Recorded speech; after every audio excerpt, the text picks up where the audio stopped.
기차역에서 화재가 발생했어. 기차가 도착하자마자 불타는 해골이 그 안에서 튀어나왔지. 주인공 신라는 자신을 증명하고 싶었어. 하지만 그가 움직이기도 전에 전문 소방대가 나타나 대신 상황을 처리했어. 특수장비와 뛰어난 실력만으로 인페르날이라 불리는 존재를 성공적으로 제압했지. 작업을 마치려던 순간 신라는 떨어질 뻔한 램프를 보고 능력을 써서 재빨리 달려가 소방대원의 여동생을 구했어. 그리고 자신이 이 소방대에 새로 배치된 신입이라고 소개했지. 여기가 바로 헬과였어. 신라는 이후 이 팀의 기지로 데려가줬는데 공식 시설이 아니라 사실 교회였어. 그곳에서 대장 오바이와 안경 낀 중이 히나와를 만났지.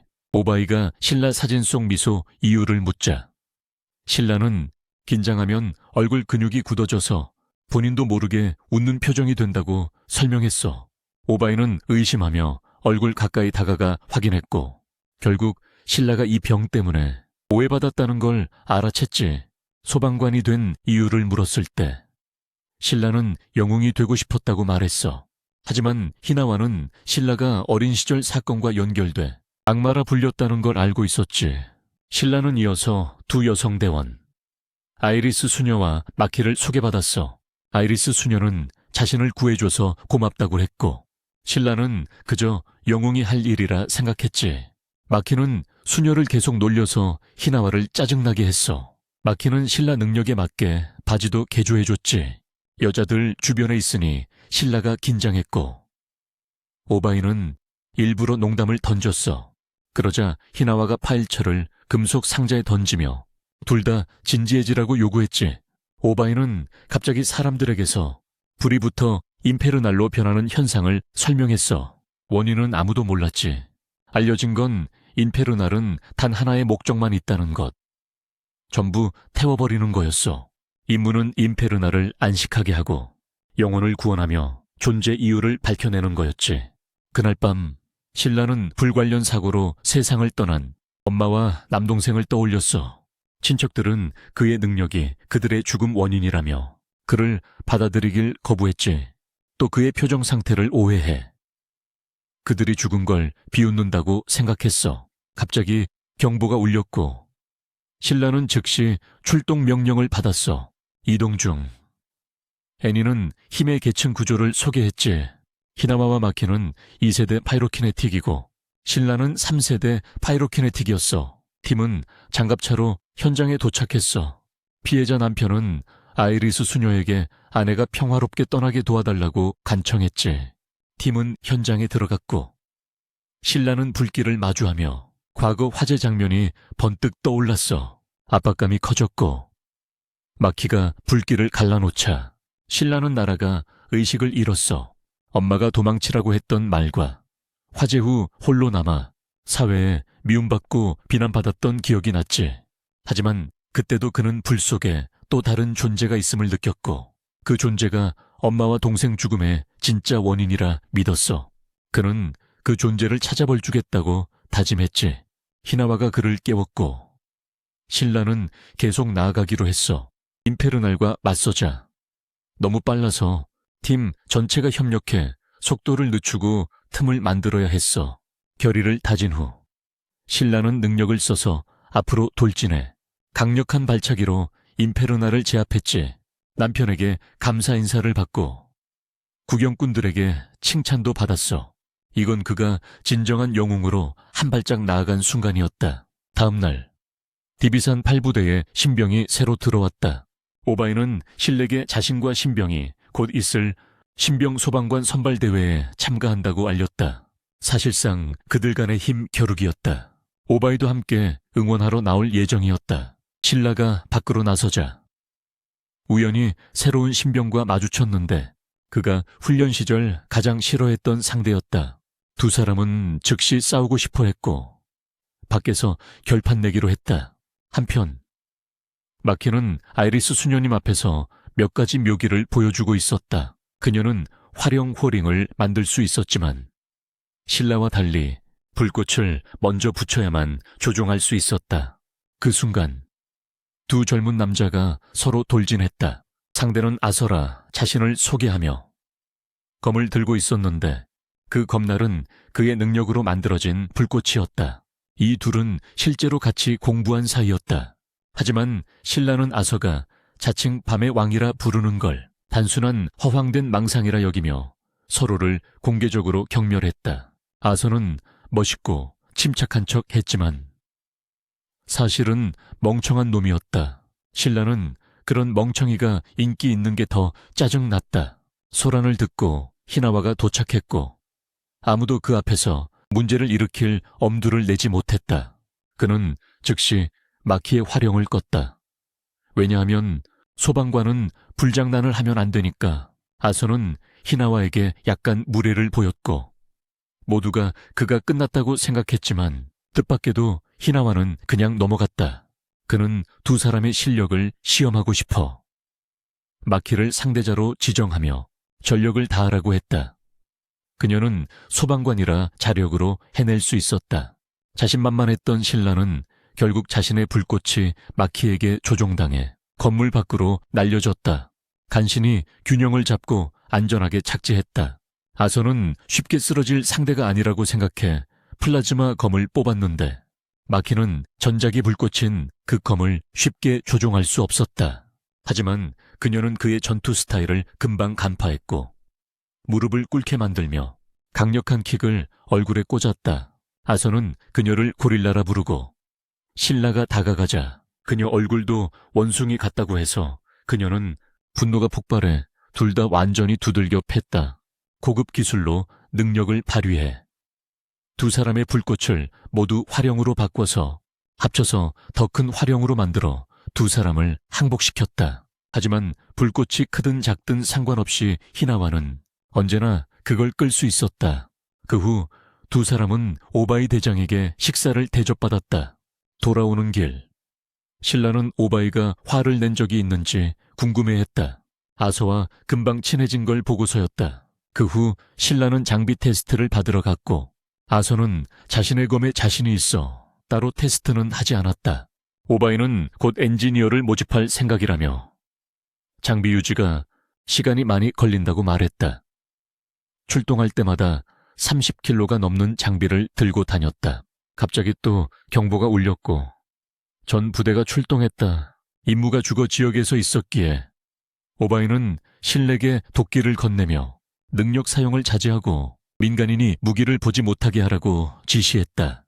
현장에 도착했을 때 그들은 피해자의 딸로 보이는 소녀를 발견했다. 그녀의 어머니는 2년 전에 돌아가셨고 지금은 아버지가 인페르날이 된 상태였다. 두 신병은 무기를 뽑았지만 곧바로 오바이에게 제지당했다.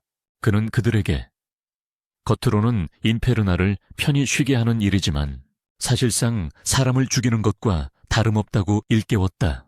그래서 피해자 가족들이 무기를 보지 못하게 해야 하며 그들이 오해하지 않고 소방관을 믿을 수 있게 해야 한다고 했다. 갑자기 수상한 인물이 지나가며 이상한 가루를 뿌렸고 불길은 더욱 거세졌다. 불길이 마치 얼굴을 가진 듯 오바이와 두 신병을 노려봤다. 전 부대가 급히 안으로 뛰어들었고 인페르날이 가만히 앉아 의식이 남아있는 듯 보였다. 하지만 고통을 끝내주기 위해 어쩔 수 없이 처리해야 했다. 아서가 책임지고 인페르날을 평화롭게 안식시켰다.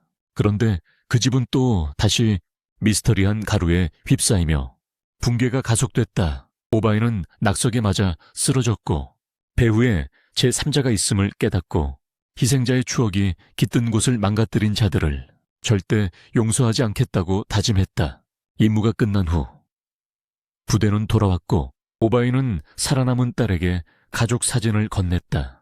그날 밤 두 신병은 침상에 누워 자신의 일에 대해 이야기를 나눴다. 겉보기엔 한 가지 같아도 직접 겪어보니 엄청난 책임감이 따랐다. 그때 미스터리한 가루의 배우가 드러났다. 그는 다른 사람에게 디비산 파레에 대한 정보를 수집하라 지시했다. 오바이는 한때 2개의 명예훈장을 받았지만 임무 완수보다 생명 구호를 우선해 박탈당했다. 다음 날 신라와 아서가 신병 소방관 대회에 도착했다. 거기서 신라는 다마키라는 3세대 파이로키네틱 소녀를 만났다. 다소 멍한 느낌이 있었다. 한편 마키는 소방본부에 새 마스코트를 알아봤다. 신라는 그중 한 마스코트가 거의 인간처럼 보여 신기하게 여겼고, 마키는 인간 얼굴개라고 설명했다. 신라는 왜 마키가 그걸 귀엽다고 하는지 이해하지 못했다. 한편 악당의 공범이 신라를 관찰하러 와 있었다. 갑자기 신라는 수년 전 불길 속에서 자신을 구해준 대장을 발견했다. 달려가 말을 걸었지만 그 남자는 돌아서 버렸다. 신라는 그를 따라갔으나 다마키가 길을 막았다. 그 남자가 그녀의 대장이었기 때문이었다. 다마키의 복장 때문에 신라는 자꾸 엉뚱한 곳을 만지는 실수를 연발했다. 나중에 다시 만난 대장은 매년 불이 너무 많아 신라를 기억할 리 없다고 했다. 하지만 신라는 그가 뭔가 숨기고 있다는 걸 알았다. 신병대회가 시작됐고 참가자들은 건물로 돌진해 내부의 임페르날에 접근해야 했다. 모두가 뛰어들자 신라는 시간을 아끼려 직선으로 날아올라 아서를 짜증나게 했다. 아서는 신라의 편법을 항상 싫어했다. 내부에서 신라는 시험 담당 소방관 둘을 이미 제압한 악당과 마주쳤다. 그는 12년 전 신라의 불꽃에 대해 알고 있었고 단서를 알려줄 의향도 있었다. 신라는 공격했지만 악당은 다 피했다. 그 뒤 이상한 가루를 뿌려 불길을 일으켜 신라가 방어 모드에 들어가게 만들었다. 악당은 신라의 손을 공격했지만 신라가 계속 웃자 동생이 아직 살아있다는 힌트를 줬다. 그는 가루를 모두 뿌리고 신에게 마지막 기회를 줬어. 사라지기 전에 아직 편을 바꿀 수 있다고. 그 후 신라는 아서를 불러 천장에 구멍을 내달라고 했어. 하지만 조각이 떨어지지 않자 타마키가 능력을 써서 날려버렸지. 세 명은 신라를 붙잡고 탈출했어. 신라는 다친 사람 2명밖에 못 들 수 있어서 대장은 타마키를 들어줬어. 아서는 아래 안전망에 걸렸지만 그래도 땅에 납작하게 깔렸지. 대장은 타마키를 구해준 신에게 고마움을 전하고 떠났어. 그날 밤 신라는 오바이에게 화염대가 뭔가 숨기고 있는지 물었어.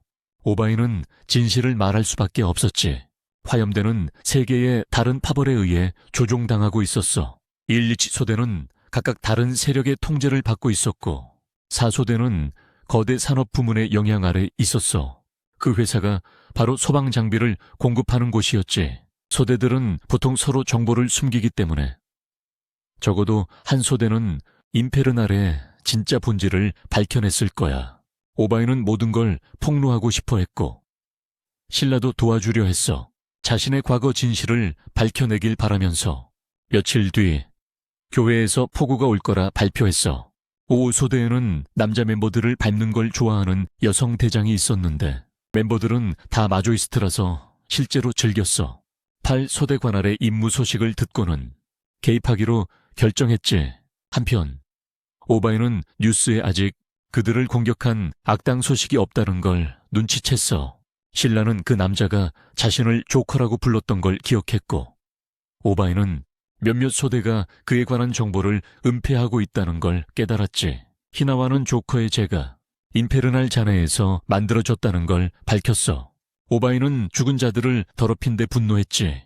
신라와 아서는 따분한 서류 작업에 갇혔어. 갑자기 구조 임무 호출이 들어왔어. 나무에 개가 갇혔대. 사소한 일이지만 서류 작업보단 낫지. 그래서 신라가 자신의 능력 덕에 쉽게 갈 수 있어서 결정했어. 하지만 도착해보니 그 개가 인간 얼굴개 마스코트인 마모루였어. 신라가 구해주자. 왜 마모루가 거기에 있었는지 궁금했는데 깡패들이 나무 위에 던졌더라고. 이전에 소방관이 4명을 죽인 사건이 있었고 그래서 대중은 소방관들을 불신하게 됐어. 그날 바로 그 남자가 재판을 받고 있었지. 하지만 법원이 미치병을 이유로 무죄를 선고하자 사람들은 분노했어. 그는 갑자기 불부터 임페르날로 변했고 자신을 석방한 판사를 붙잡았어. 자신이 판결해야 한다 믿으면서 8소대에 알림이 전해졌고 5소대도 개입하러 출동했어. 히나와는 아서와 신라가 어디 있는지 몰라서 격노한 상태였지. 그는 채 올라타 신렉에 연락해 둘 다 당장 돌아오지 않으면 다리 부러뜨려 다시 도망가지 못하게 하겠다고 경고했어. 두 젊은이는 서로를 부축하며 날아가 히나와에게로 갔고, 히나와는 법원에 먼저 도착해 임페르날을 제압하라고 지시했어. 둘은 급히 들어가 임페르날 턱을 걷어찼고 오바이 대장팀이 도착할 때까지 눌러붙었어. 모두가 아직 의식이 있는 임페르날을 보고 놀랐어. 그는 항복하려 했고 살려줄 거라 생각했지만 히나와는 그런 쓰레기를 살릴 생각이 전혀 없었지. 임페르날은 도망치기로 결심했고 오바이는 신렉에 그를 쫓으라 명령했어.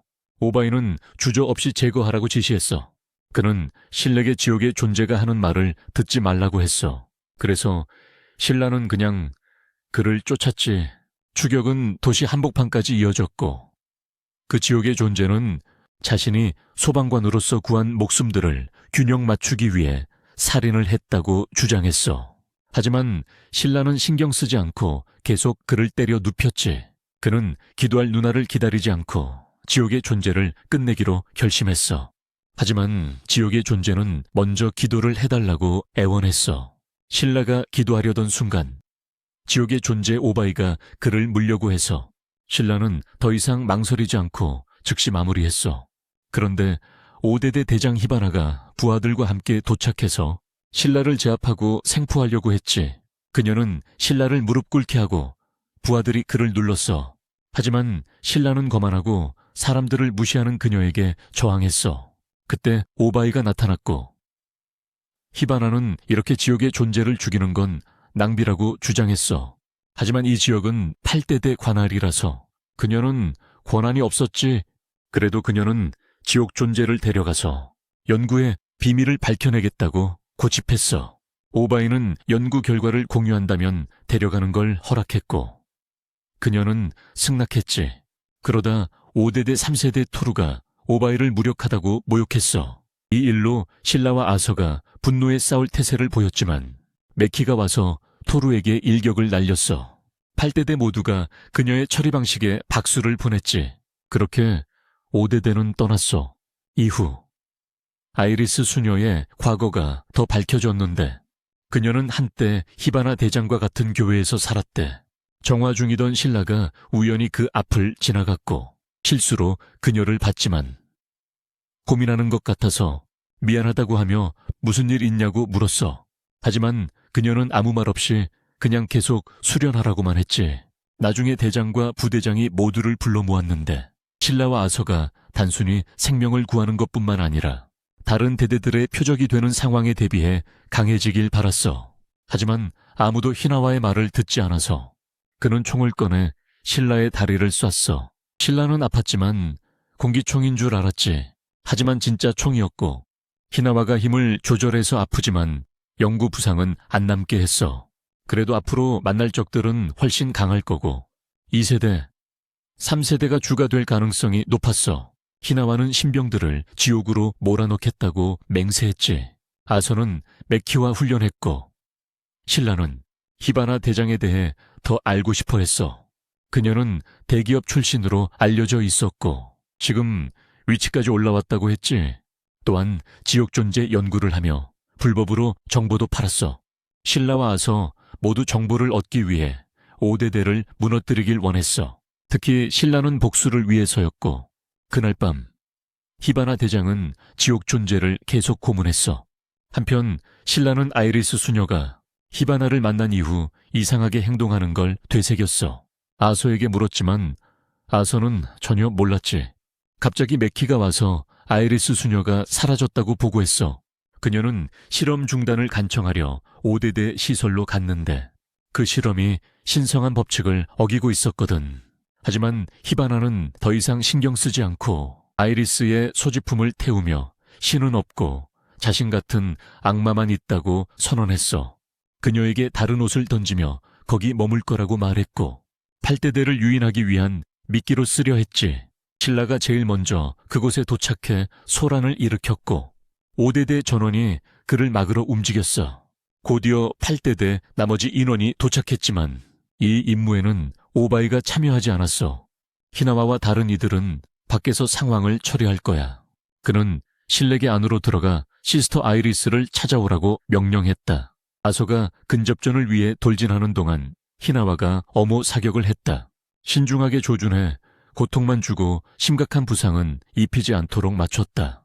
한편 메키는 잡힌 적들을 신문하며 연구시설 위치를 밝히도록 압박했다. 이 과정에서 아서는 우연히 아수카의 핵심 멤버 중 한 명과 만나게 되었고 그 멤버가 인퍼너를 조종해 아서와 싸우게 했다. 히나와와 메키 측에서는 토루가 가스를 풍선에 넣어 던져 폭발을 일으켰다. 두 사람은 상자 뒤에 몸을 숨기고 히나와가 메키에게 위치 확인을 요청했다. 위치가 확인되자 히나와는 여러 발의 총탄을 발사했고 공중에서 불꽃을 조작해 토루 쪽으로 방향을 틀었다. 그를 처리하자마자 5개대의 새 천사가 나타났다. 아서가 분투하고 있었다. 강화된 마왕과 주입으로 더 커진 불꽃을 상대로. 한편 히바나는 부하들이 모두 전투 중임을 알았지만 오바이는 여전히 나타나지 않았다. 그녀는 인퍼널의 진실을 자신만 알고 싶어 했고 누구도 방해하지 못하게 하려 했다. 아서는 인퍼널의 공격을 계속받으며 이상하게 힘이 빠지는 걸 느꼈다. 인퍼널은 단순히 압도적인 힘 차이라 생각했다. 하지만 아서는 곧 자신이 오른손잡이임에도 왼손으로 검을 쥐고 있었다는 걸 깨달았다. 손을 바꾸는 순간 단 한 번의 공격으로 인퍼널을 쓰러뜨렸다. 오과 장교는 아서의 말도 안 되는 힘에 충격을 받았다. 히나와와 메키도 새 천사를 격파했다. 히나와는 오가처럼 이런 팀이 몇 개나 더 있을지 몰랐지만 모든 팀을 처리한 듯 했다. 그는 혼란은 신렉에 맡기고 연구 문서 수색에 나섰다. 신라는 내부에서 또 다른 3명을 만나 한 번에 쓰러뜨리고 앞으로 나아갔다. 드디어 히반에게 도달해 다시 도전장을 내밀었다. 그녀는 그를 비웃으며 하찮다며 자신에게는 손도 못 댈 거라 말했다. 다시 한번 그녀가 압도해 신라를 땅에 눕혔다. 그녀는 신라의 천을 조절해 열이 난 것처럼 만들어 저항할 힘을 빼놓았다고 밝혔다. 하지만 이제 능력을 이해한 신라는 다시 일어나 히나와의 훈련이 훨씬 더 혹독했다며 선언했다. 히바나는 저항도 없이 이기는 걸 지루해하며 본격적으로 싸우기로 결심했다. 그녀는 불꽃을 던졌고 신라가 돌진하자 다시 한번 열 조작 기술을 썼다. 그녀는 그가 아직 영웅이라고 부르기엔 너무 순진하다며 비웃었다. 그리고 불타는 벚꽃나무를 만들어내 꽃잎 하나하나가 닿으면 화상을 입혔다. 시스터 아이리스는 그녀에게 신들에게 기도하라며 설득을 시도했지만 히바나는 신을 믿어본 적 없다며 비웃었다. 그녀는 인퍼널이 교회에 나타나 자신과 아이리스만 살아남은 그때를 떠올렸다.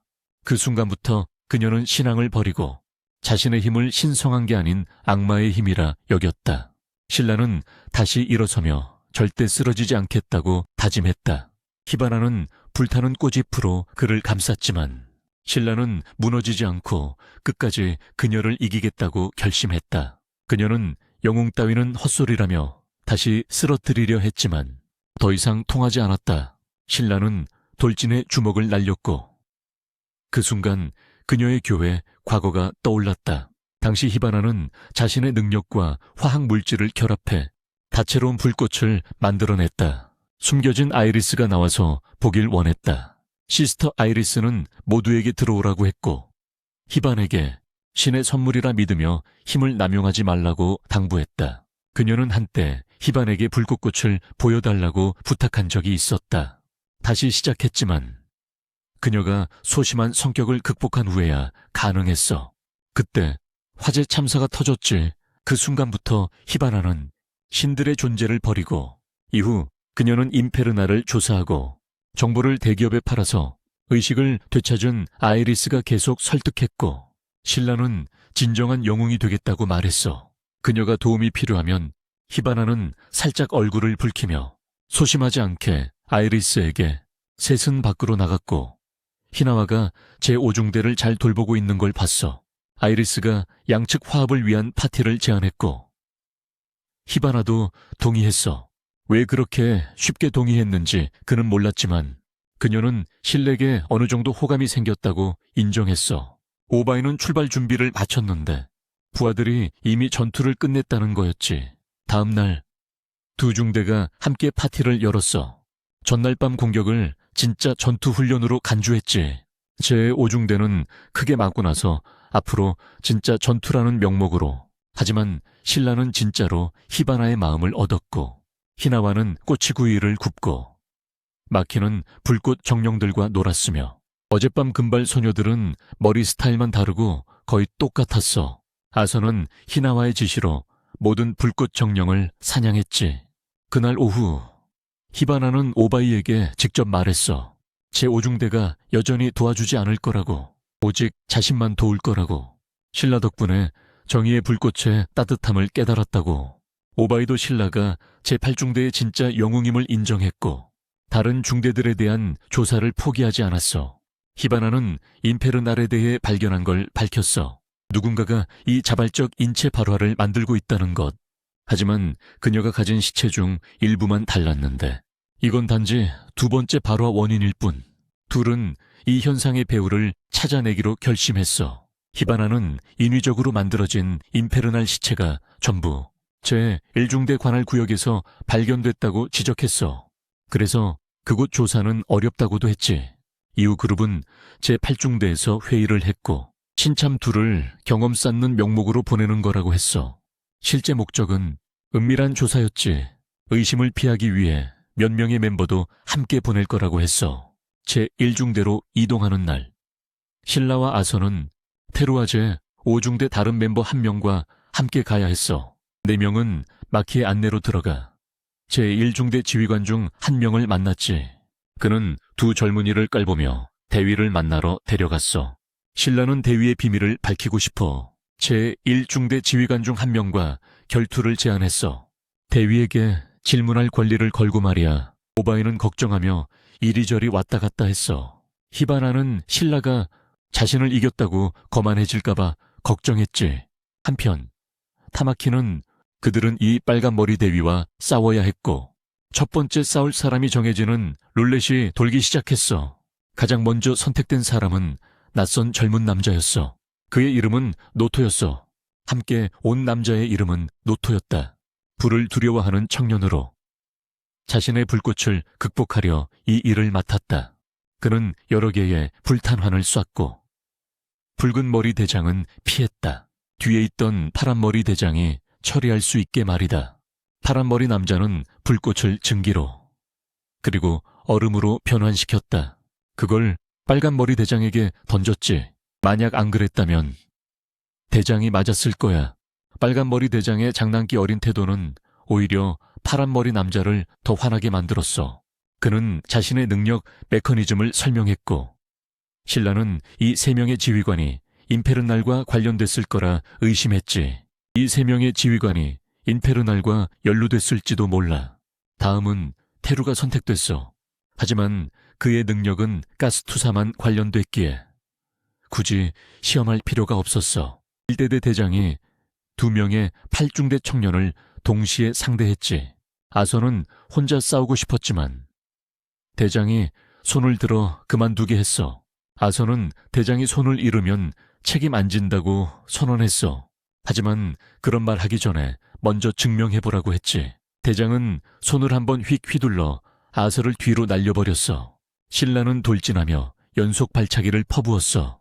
그 힘이 주변을 흔들 정도였지만 대장은 너무 강했어. 모든 공격을 막고도 한번 쓱 밟는 것만으로 신라를 뒤로 날려버렸지. 신라는 그렇게 디비산 1대대에 들어가게 됐어. 그리고 신라와 아서는 파란머리 지휘관에 관리해 놓였지. 다음날 아침 히바나는 오바이에게 연구 문서를 건넸어. 인위적으로 만들어진 모든 임페르날에게는 공통된 특징이 있었어.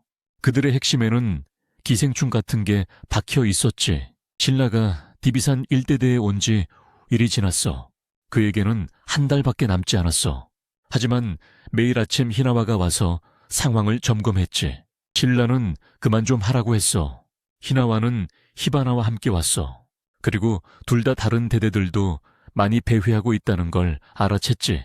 하지만 디비산 1대대는 전혀 경계하는 기색이 없었어. 아침을 먹는 중 노토가 새세게 물었어. 왜 소방관이 되었냐고. 그는 단순히 자신의 능력을 더 잘 다루고 좋아하는 타마키에게 잘 보이고 싶어서였어. 타마키 말이지. 타마키가 도착하자 신라 머리 위에 실수로 앉아버렸어. 갑자기 임페르날 경보가 울렸어. 그녀는 4명의 청년에게 책임자 새 지휘관을 부르라고 지시했지. 신라와 아서는 파란머리 지휘관의 프로페셔널하고 체계적인 작전을 목격했어. 그는 신입인 그들에게 자리를 지키라고 명령했지. 경비를 서던 중 갑자기 누군가 나타났어. 그리고 누군가가 벌레통을 대면서 그를 임페르날로 만들어버렸어. 신라는 즉시 범인을 쫓았고 아서와 함께 현장에 있던 빨간 머리와 파란 머리 지휘관을 발견했지. 2명 다 그 자리에 있었어. 아서는 거의 실언할 뻔했어. 하지만 신라가 그를 막으며 길을 잃었다고 둘러댔지.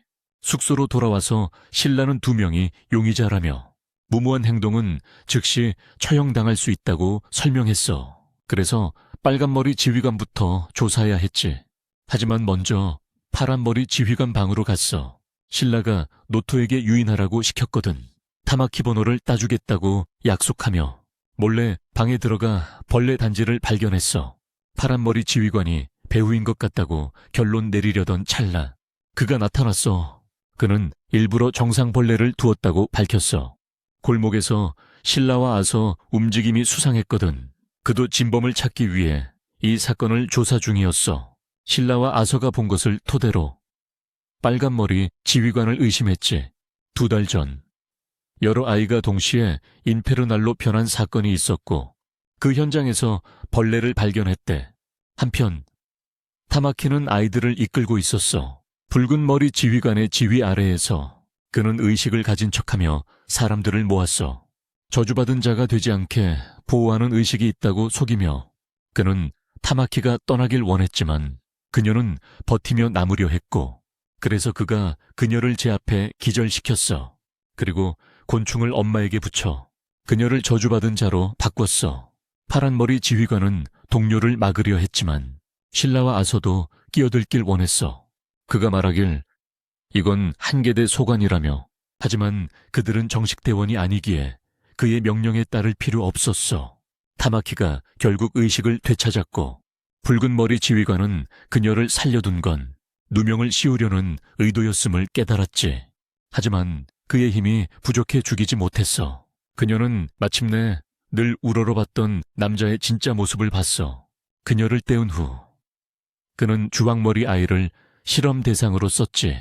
하지만 그 소녀는 불꽃을 완전히 통제해 저주받은 자가 되지 않았어. 그리고 남은 4아이들 실험을 준비했어. 타마키가 도움을 외쳐서 신라가 위치를 찾아냈지. 붉은 머리 지휘관이 타마키를 죽이려던 찰나 신라가 돌진해 얼굴을 밟았어. 그 순간 타마키는 새로운 우상 하나를 발견한 듯했지. 하지만 신라가 방심하는 사이 붉은 머리 지휘관에게 발길질 당해 날아갔어. 신라가 얼굴에 불꽃킥을 날리자 지휘관도 불꽃을 일으켜 주먹으로 방역했어. 신라는 그를 발로 밀어냈고 타마키는 신라가 지휘관과 맞설 수 있다는 사실에 놀랐지. 붉은 머리 지휘관은 자신의 곤충이 신에게 반응하는 걸 보고 신라가 자신이 찾던 그 사람임을 깨달았어. 그는 신라가 신들로부터 태어난 불꽃, 인류를 인도할 신성한 불꽃이라 밝혔지. 많은 아이들을 실험해 이 특별한 불꽃을 찾았지만 신라가 그 불꽃을 가진 자라곤 예상 못했어.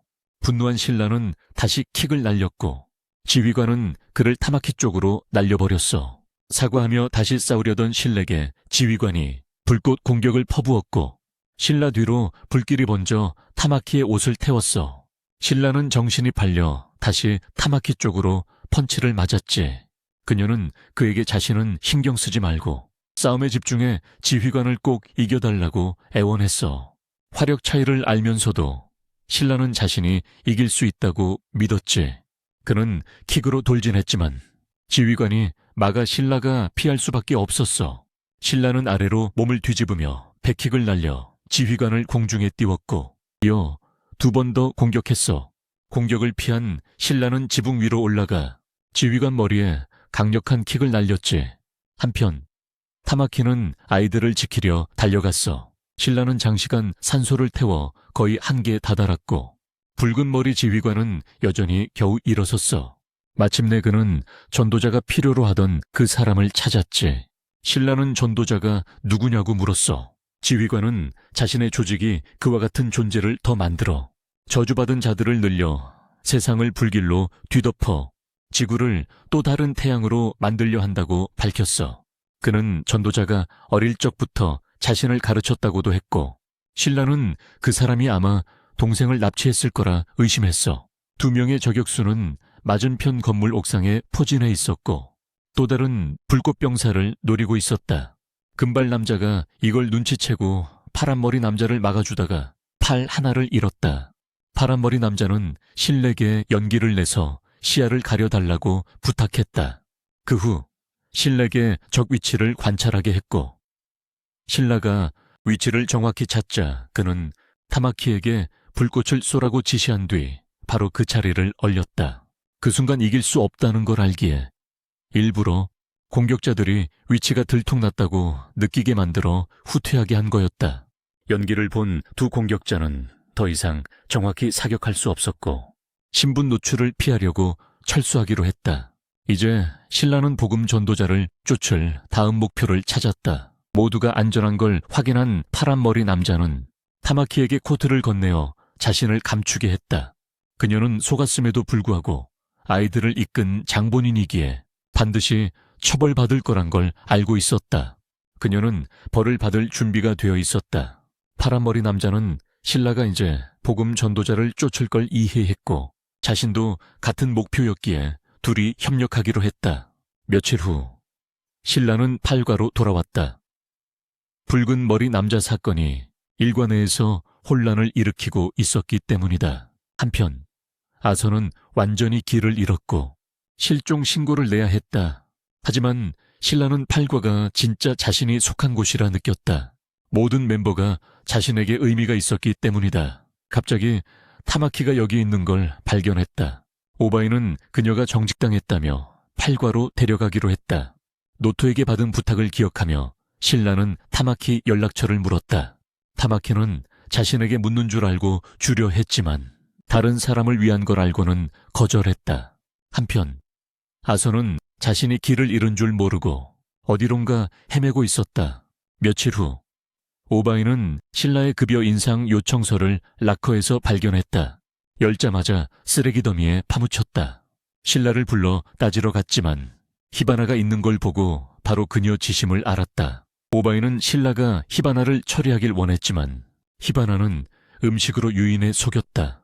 오바이는 나중에 신에게 라면 쏘겠다고 약속했다. 갑자기 타마키가 뛰어들다 넘어지며 치마가 벗겨진 채 신라 얼굴을 무릎으로 가격했다. 히바나가 장난치자 오바이는 히나와에게 뭔가 하라고 명령했지만 히나와는 바빴다. 혼란 속에서도 사무실은 활기가 넘쳤다. 그날 오바이와 히바나는 회의에 참석해야 했고 신라와 타마키도 데려갔다. 회의 주제가 흰옷 조직에 관한 것이었고 두 사람 모두 직접 관련되어 있었기 때문이다. 인공 인페르날, 흰옷 조직, 복음 전도자에 관한 내용들은 인페르날 사건의 진짜 원인과 분명히 연결되어 있었다. 신라는 그때 열병합 발전소를 보고 놀랐다. 히바나는 그것이 아마다루스라고 설명했다. 도쿄 전체에 전력을 공급하는 열에너지 발전소라고. 일행은 회의 장소에 도착해 파란머리 남자와 재회했다. 그는 자신을 카라미라 소개하며 앞으로 팔과와 협력해 붉은 머리 남자의 진실을 밝히겠다고 말했다. 역병 의사 가면을 쓴 남자가 히반에게 다가와 팔과에 너무 가까이 가지 말라고 경고했다. 회의가 시작되자 이 남자가 3과 대장임이 밝혀졌다. 또 한 명 주목할 인물은 7과 대장 신민이었다. 오바이는 7과가 회의에 거의 참석하지 않는다며 그들이 참석한 것만으로 상황이 얼마나 심각한지 알 수 있다고 말했다. 게다가 신민은 최강의 화염병사로 알려져 있었어. 신라가 웃는 걸 본 신민은 골치 아픈 짓 하는 걸 즐기는 사람 같다고 했지. 화염대 본부의 수장이 나타났는데 그가 바로 화염대의 황제 겸 최고 대주교였어. 그는 모두에게 힘을 합쳐 이 모든 사건 뒤에 악당을 밝혀내라고 명령했지. 하지만 신민과 디비잔 7은 황제에게 노골적으로 무례를 보이며 회의장을 떠나버렸어. 신민은 황제에게 충성을 맹세한 적이 없었기에 자기 마음대로 행동했지. 황제는 모든 화염대 부대를 불러 이 사건 해결에 협력하라고 했어. 한편 조커는 회의를 엿듣고 있었고 곧 신라를 다시 만나기로 마음먹었지. 황제는 신라가 아달라 버스트를 가졌다는 소문을 들었어. 이건 기본적으로 아마테라스 열에너지 발전소를 움직이는 불꽃과 같은 거야. 일반 불꽃과 달리 과학으로 설명할 수 없는 불꽃이었어. 디비전 3의 대장은 전도자가 신라를 노릴 걸 알고 있었기에 누군가를 신라 보호 임무에 배정하려 했어. 하지만 히바나는 오바이가 거절하길 바랐지. 디비전 3은 신라를 실험 대상으로 삼으려 했거든. 오바이는 신라의 안전에 대해 전적인 책임을 지기로 했어. 그날 오후 오바이와 타마키가 먼저 돌아왔고 신라는 아마테라스 발전소를 방문하러 갔어. 거기서 다시 조커를 만났지. 조커는 싸움에 관심 없었고 신라가 자신을 이기지 못할 거라고 내기했어. 대신 진실에 가까워진 신에게 보상을 주러 온 거였지. 전도자를 계속 쫓으면 동생을 찾을 수 있을 거라고 말했어. 신라의 동생은 사실 재앙기사단의 지휘관이자 전도자 밑에서 복무 중이었어. 신라는 이 사실에 충격받은 사이 조커는 사라졌지. 이후 신라가 돌아오자 히나와가 백의 조직에 대한 공식 조사를 시작하겠다고 발표했어. 이를 위해 모든 지옥계 사건 보고서를 검토해 단서를 찾기로 했지. 하루 종일 읽었지만 모두가 신라가 뭔가 이상하다는 걸 눈치챘어. 하지만 신라는 아서 장난치기에 더 집중했어. 아서는 이런 일에 오래 버티지 못할 걸 알았기에 쓰러질 때를 기다리고 있었지. 밤이 되자 아서는 거의 기진맥진해져서 잠시 휴식을 취하기로 했어. 두 여자는 뭔가 요리하러 갔지만 히나와는 불안해했어. 갑자기 타마키가 앞치마만 입고 남겨졌다며 소리쳤지. 신라는 전혀 놀라지 않았고 히나와는 마키에게 타마키를 데려가 옷을 갈아입히라 하고 자신과 신라는 대신 요리를 하기로 했어. 히나와는 신라 마음에 무거운 짐이 있다고 느끼고 신에게 디비잔 8을 믿으라고 조언했지. 신라는 이 디비잔을 정말 좋아했고 여기 있는 게 불만 없었어. 나중에 신라가 모두를 불러 밥을 먹었고 아서도 드디어 회복했지. 오바이는 최근 디비잔 5와 디비잔 1 사건 때문에 신라가 압박받는 것 같아 히나와에게 신에 대해 어떻게 생각하는지 물었어. 하지만 히나와는 신라가 괜찮다고 믿었지. 식사 중에도 신라와 아서는 여전히 서로 경쟁할 힘이 있었고 이것이 아이리스 수녀를 안심시켰어. 신라가 돌아온 뒤로 뭔가 조금 이상했거든. 아서는 신에게 고기를 줬고 신라는 이 디비잔을 믿기로 결심했어. 그리고 조커를 만나 동생에 관한 진실을 알게 됐다고 털어놨어. 오바이는 신라가 동생이 살아있다고 믿는 걸 알고 있었기에 모두 그를 믿기로 했지. 히나와는 신라의 동생이 살아있다는 정보를 바탕으로 수사 계획을 조정했어. 다음 날 몇몇 멤버들이 디비산 8이 어떻게 처음 만들어졌는지 궁금해했어. 그래서 오바이가 히나와에게 설명을 시켰지. 몇 년 전 히나와, 마키, 그리고 또 다른 친구 토토는 모두 군인이었어. 마키는 장군의 딸이었지. 몸집은 작았지만 다른 사람들보다 2배나 열심히 훈련했어. 그래도 그녀는 아버지의 그림자에 가려져 있었지. 게다가 너무 착해서 히나와는 그녀가 군인으로는 안 맞는다고 생각했어. 토토는 신앙을 믿었지만 히나와는 그걸 믿지 않았어. 축복받은 총이든 아니든 총은 총일 뿐이라고 생각했거든. 어느 날 밤 토토가 책을 읽고 있는데 갑자기 불길에 휩싸여 임페르날로 변해버렸어. 히나와는 방가쇠를 당기지 못했고 그래서 다른 사람들이 와서 그를 쏴 죽였지. 그 후 토토의 총은 히나와에게 넘어갔어. 그 뒤로 히나와는 방황하다가 소방대가 일하는 현장을 만났어. 거기서 그는 아직 평범한 소방관이었던 오바이를 만났지. 오바이는 상황을 화염병사들에게 보고해야 했어. 임페르날이 2마리 있었지만 팀을 나누는 대신 화염병사들은 더 공격적인 쪽에 집중하기로 했어. 오바인은 이 결정에 반대했지만 그들은 그를 밀쳐내며 아마추어인 네가 전문직에 반박할 자격이 없다고 했지. 그래서 오바인은 직접 2번째 임페르날을 처리하기로 마음먹었고 히나와가 그를 도우기로 했어. 둘 다 공식 화염병사가 아니었기 때문에 개입하면 처벌받지만 둘 다 그 책임을 기꺼이 받아들이기로 했지. 둘 다 임페르날과 싸워본 경험은 별로 없었지만 히나와는 친구에게 일어난 일을 공유했어. 이전에는 신앙을 믿지 않았지만 이제는 생각이 바뀌었지. 오바인은 믿음에는 관심이 없었어. 중요한 건 그들이 임페르날에게 무엇을 해줄 수 있느냐였거든. 만약 신앙의 임페르날이 편히 쉴 수 있게 도와준다면 그는 믿을 준비가 되어 있었어. 2 사람은 임페르날을 위해 기도한 뒤 무기를 발사했지. 그 후 둘은 남을 돕는 일에 헌신하기로 결심했어. 오바인은 화염부대 디비산을 만들겠다고 다짐했고 히나와는 성공하면 자신을 찾아오라고 했지. 2년 후 디비산 8이 공식적으로 창설되었어. 그때 히나와는 마키를 팀에 추천했어. 그녀의 친절함과 공감 능력이 소방병으로서 적합하다고 믿었거든. 비록 군인으로는 맞지 않았지만 말이야. 마키는 자신이 의미 있는 자리를 찾았다는 사실에 기뻐했어. 오바인은 그들의 디비산이 창설 이후부터 변치 않은 목표, 죽은 이를 존중하고 산 자를 보호하는 것을 다시 한번 확인했지. 히나와는 이어서 디비산 8의 첫 임무를 이야기했어. 온통 하얀 옷을 입은 임페르날을 처리하는 임무였지. 그들은 재빨리 임페르날을 진압했어. 하지만 불꽃, 이상한 십자가 문양, 그리고 현장을 신속히 정리하는 디비산이 의심스러웠지. 그 디비산은 아직 활동 중이었고 디비산 7의 관할 구역 내에 있었어. 한편 디비산 7의 신마는 거리를 순찰하며 마을 사람들에게 선물도 받고 술자리 초대도 계속 받았어. 그는 집에 돌아가면서 할머니에게 받은 빵을 2 동생에게 가져갔지. 동생들도 형만큼이나 입이 험했어. 아니 그보다 더했지. 부대장은 디비산 8이 전도사를 조사하러 오고 싶어 한다고 알렸지만 신마는 그들을 무시하고 싶어 했어. 하지만 디비산 8은 미리 알리겠다며 찾아왔고 신마는 그걸 싫어하며 그들을 쫓아냈지. 그는 사람들이 임페르날로 변하는 것에 관심이 없었어. 왜냐하면 한 번도 그런 변신을 본 적이 없었거든. 말을 마치자마자 화재 경보가 울렸고 피해자는 그날 저녁 술자리에 초대한 남자였어.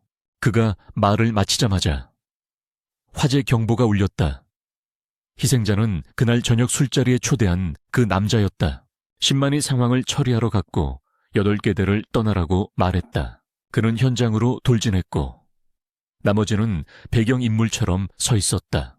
그는 빗자루 같은 물체를 던졌고 그것은 불꽃으로 폭발해 한 줄의 집들을 휩쓸었다. 그리고 또 하나를 잡아 자신을 앞으로 밀어냈다. 다른 이들이 4개를 더 던져주어 또 다른 집들을 파괴했다. 할머니는 집을 몇 번이고 다시 지으면 된다며 말했다. 부대장은 신만이 가장 강한 이유가 3세대처럼 불꽃을 생성하고 2세대처럼 조작할 수 있는 하이브리드 소방관이기 때문이라고 설명했다. 그는 재빨리 마왕을 진압해 술친구가 고통받지 않도록 했다. 할머니는 신에게 그 남자의 마지막 순간을 볼 수 있게 해줘 고맙다고 했다. 신만의 방식은 거칠었지만 그곳 사람들에겐 모든 마왕은 반드시 자신의 손으로 진압되어야 했다. 그들은 장례를 치렀지만 축제처럼 보였다. 이후 신만은 지역 복구를 준비했고 피해 가구들을 사무소에 임시로 머물게 했다.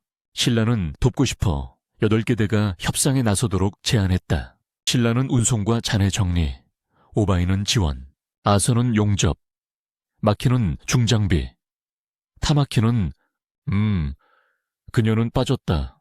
흰옷 부대는 널게대 존재를 알아채고 그들이 자신들을 쫓고 있다고 의심해 혼란을 일으킬 벌레를 준비하기로 했다.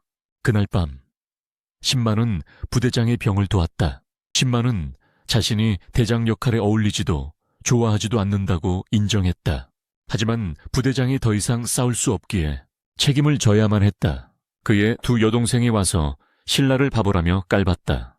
무례해지자 신라가 밖으로 끌고 나갔다. 결국 신만은 8개 대와 협력하기로 했다. 그들을 싫어하지 않았기 때문이다. 나중에 그는 신에게 부대장의 병이 능력 과용으로 몸이 점점 재가 되는 병이라고 말했다. 신에게 오바이를 데려오라고 부탁했다. 그런데 오바이도 신에게 신만을 데리러 가라 했다. 그날 밤 신라와 마키는 양측이 일시 안정됐음을 알아챘고 곧 흰옷 부대를 조사할 수 있을 것으로 예상했다. 이리스를 히반에게 맡겼다. 이곳 사람들은 신앙을 따르지 않았기 때문이다. 한편 히바나는 거들먹거린 것에 대한 벌로 사무실 수리 인력을 보냈다. 신만이 걷다가 우연히 오바이와 히나와가 더 많은 마왕을 만들고자 대화하는 걸 들었다. 분노한 그는 주변을 불태우며 그들을 쫓아냈다. 오바이와 히나와는 신만이 오해했다고 주장했지만 신만이 맞닥뜨리기 전까지는 이해하지 못했다. 신라가 와서 설명했지만 신만은 듣지 않았다. 그녀 앞에서 잘난 척하다가 벌로 사무실에 갇혔어. 신만이 걷던 중에 갑자기 오바이랑 히나와가 더 많은 임페르나를 만들자고 얘기하는 걸 엿들었어. 분노한 그는 주변을 불태우며 그들을 쫓아냈지. 오바이도 히나와도 이해를 못했는데 오해라고 우겼어. 신라가 와서 설명했지만 신만은 듣지 않았고 폭력적이지 않다는 걸 증명하라며 그를 이겨보라고 했어. 흰옷 입은 2명이 그들을 사칭하며 계획이 성공한 걸 보고 있었지. 마키가 돌진해 공격을 막으려 했지만 신라는 어쩔 수 없이 뛰어들어 도왔지. 둘 다 물속으로 날아갔어. 총알이 쏟아질 때 신만은 아무렇지 않게 막았어. 아서와 타마키가 돌진했지만 그는 타마키를 걷어차고 아서를 방패 삼아 총격을 막았어. 심지어 보이지 않는 검격을 날렸는데 안 보이는데도 꽤 큰 데미지를 입혔어. 오바이가 장비를 들고 돌아와서 이 싸움은 두 리더 사이에만 국한되도록 했어. 능력이 없던 오바이는 불에 강한 방패를 들고 돌진할 수밖에 없었어. 계속 설명하려 했지만 신만은 완강하게 듣지 않았지. 신만은 빗자루 같은 무기 5개를 던져서 오바이의 방패를 무용지물로 만들었어. 오바이는 소와 수류탄을 던져 연막을 만들고 신만에게 접근했어. 접촉하는 순간 신만이 그를 뒤집었지만 오바이는 머리박치기로 방역했어. 신라는 오바이가 이렇게 강한 게 충격적이었어. 갑자기 7대대 부대장이 도착했고 신만의 두 여동생에게서 오해 이야기를 들었어. 일반 공격으론 오바이에게 안 통할 걸 알고 신만은 치명적인 기술을 쓸 준비를 했어. 부대장이 오바이를 보호하려 개입했어. 8대대에게 설명할 기회를 달라고 주장하며 하지만 신만이 거부해서 부대장이 몸을 사리지 않고 그를 제지했지. 자신이 다칠지라도 말이야. 그렇게 해서야 신만이 멈추고 설명을 허락했어. 오바이와 히나와는 사실 쇼핑 중이었고 마키가 그걸 보증할 수 있었어. 하지만 신라는 둘에게서 신만을 골목 뒤로 데려가라는 지시를 받았어. 그래서 신만이 의심했던 거야. 부대장에 대한 예의로 팀을 살려주기로 했지만 마을 사람들을 조사하고 나중에 처리하겠다고 했어. 부대장은 신만이 오랫동안 듣기를 못한 걸 안타까워했어. 그들은 신만이 부대장과 관련된 뭔가를 후회하는 듯한 걸 눈치채고 그가 1년 전 8대대가 처음 생겼을 때 일을 이야기하게 했어. 그날 밤 마을이 갑자기 임페르날들에게 습격당했지. 신만과 부대장 둘 다 전력을 다해 싸웠지만 지원군은 오지 않았어. 그러다 악마 같은 임페르날을 만났고 부대장은 신만을 밀쳐내고 혼자 맞섰어. 신만보다 자신이 훨씬 덜 중요하다는 걸 알았기 때문이지. 아침이 되자 신만은 친구가 거의 제가 될 때까지 혼자 싸웠다는 걸 알게 됐어. 하지만 부대장은 신만이 죽는 걸 절대 허락하지 않았어. 그때 4대대가 도착했고 대대장은 그들을 설득해 7대대를 만들라고 했어. 소방관이 되면 재정 지원과 혜택을 받을 수 있었거든. 부대장은 생각해보려 했지만 신만은 정부의 꼭두각시가 되길 거부했어. 하지만 제안을 받아들이면 미래의 파괴를 막을 수 있었지. 그래서 지금 겪는 모든 고통은 자신의 선택이고 10만 탓이 아니라고 했어. 그는 언제나 10만을 위해 자신의 하찮은 목숨을 희생할 준비가 되어 있었어. 신라는 그런 생각을 멈추라고 권했어. 모든 생명이 똑같이 소중하다고 말하면서 만약 그런 생각이 다시 들면 언제든 신라를 부르라 했어. 신라는 언제든 도울 준비가 되어 있다고. 부대장은 조사를 하기로 동의했고 8대대가 원한다면 도울 수 있게 했어. 한편 신만은 거리를 걷다가 사람들이 갑자기 싸우고 서로 오해하는 걸 봤어. 마치 자신이 8대대를 오해했던 것처럼. 한편 신만이 거리를 걷는데 갑자기 사람들이 싸우고 서로 오해하는 걸 눈치챘어. 심지어 그의 두 여동생도 싸우고 있었지. 갑자기 아서가 뛰어들어 한 명을 걷어차며 늙은 남자가 어린 여자아이로 변장한 걸 봤다며 주장했어. 다른 사람들은 못 보고 아서가 미쳤다고 생각했지. 그런데 그가 발길질한 소녀가 바로 본 모습을 드러냈어. 동시에 버려진 창고에서는 흰옷 멤버가 불을 써서 혈관을 부풀려서 다른 사람 얼굴을 서서히 변형시키고 있었어. 근데 결과가 마음에 안 들자 화를 내며 그 사람 머리를 폭발시켜버렸어. 신만은 이 넓은 오해를 어떻게 풀지 몰라 했는데 갑자기 여러 입헌널들이 나타났어. 흰옷은 이 혼란을 틈타 활과를 공격하려 했지. 하지만 이 지역은 7과 영역이라 발과가 움직일 수 없었고 마을 사람들은 10만만이 입헌널을 처리할 수 있다고 믿었어. 대신 주민 대피를 돕기로 했지. 그런데 갑자기 흰옷 스나이퍼들이 공격해 왔어.